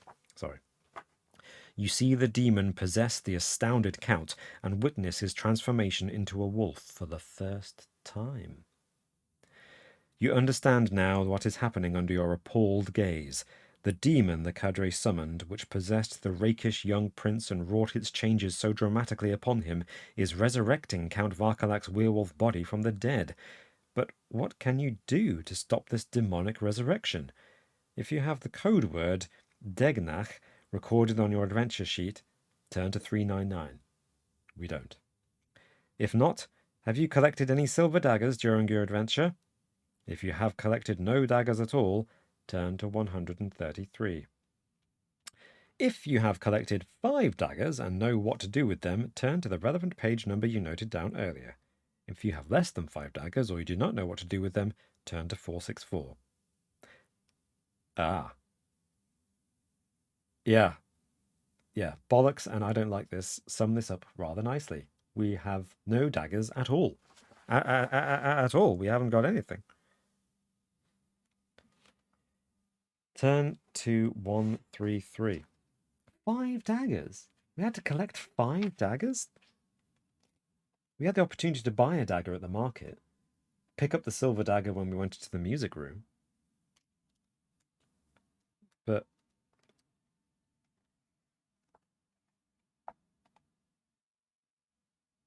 oh, no. I'm sorry, folks. If you killed the arch-lycanthrope with the wolfen sword, which we didn't, turn to 464. If not, you do not have the means to stop the demon from resurrecting Count Varkalak, and there is no way you will be able to prevail against the Werewarg Prince of Lupravia. Your adventure will end here, at the dread claws of the first of the Wolfen werewolf line.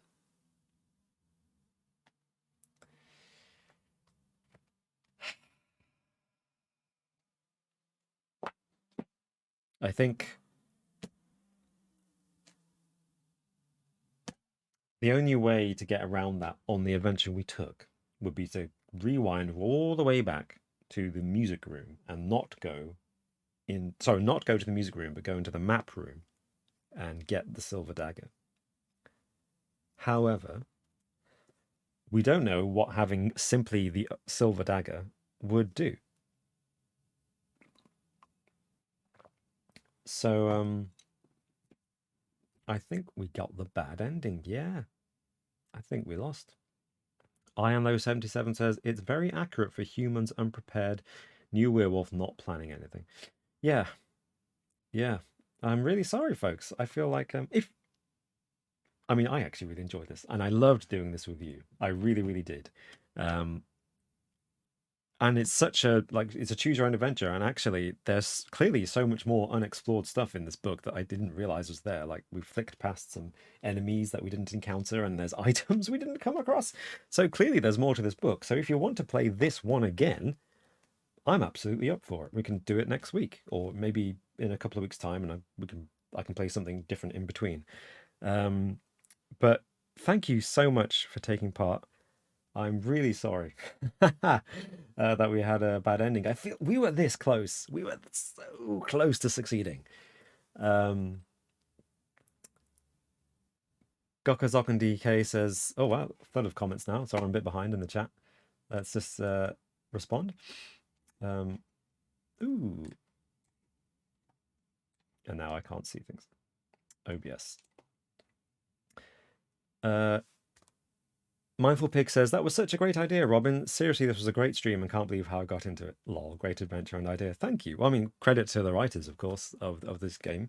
Gokozaka DK says, that means you need to return to this game some other time, right? Well, if you want to, let me know. Yeah, I mean, chat now. Vote now if you're happy for me to return to this, and I will in a future episode. Maybe we could Halloween mod, maybe. Although that's quite a while to wait. I really enjoyed this. Aaron Watching says, freaking excellent story nonetheless. Thank you. McGiveret says, it was great crack. Awesome. Mask of Eternity. Oh, don't blame yourself about the music room, the map room. It's all right. We made a collective decision. Mindful Pig says, yes, please, let's do this again. Nice. Awkward Photon says, it's been such great fun. Thank you so much, Robin. Thank you all. Thank you. Wouldn't have been half as fun without you lot. Ironlow says, I messed up with the witch. We must rule for one redo in the game. Yeah, we did. And we redid the witch. It's fine. Yeah, I think one mulligan is fine. I think that's a good rule. Swifto says, this was a really fun live stream. Thanks for streaming and making me very hungry. Yes, sorry, everyone. Sorry, everyone. Mask of Eternity says, good game, everyone. It was. I really enjoyed that. Awesome. So seems like we've got a consensus for coming back to this. I'm definitely in favor of that. I'll announce it, obviously, ahead of time, so that you can all tune in when I do this. So I should have transferred to the full screen before before reading the comments and just staring at the book for ages. Thank you so much for joining me. I really enjoyed that. That was way fun, and this was a marathon epic stream. Awesome. We'll do this again sometime, and hope all of you aren't too starving hungry and get dinner soon. I'm hungry too. I'm gonna go enjoy my dinner. Thanks so much for joining me, and I'll see you all next time, I guess. Yeah. Eventually. Yeah, next week probably. Yeah, and maybe I'll look for something a little more, a little less intense. We'll see. But thanks for joining me, and thanks so much for being here and for keeping me company throughout this whole thing. And I'll see you soon.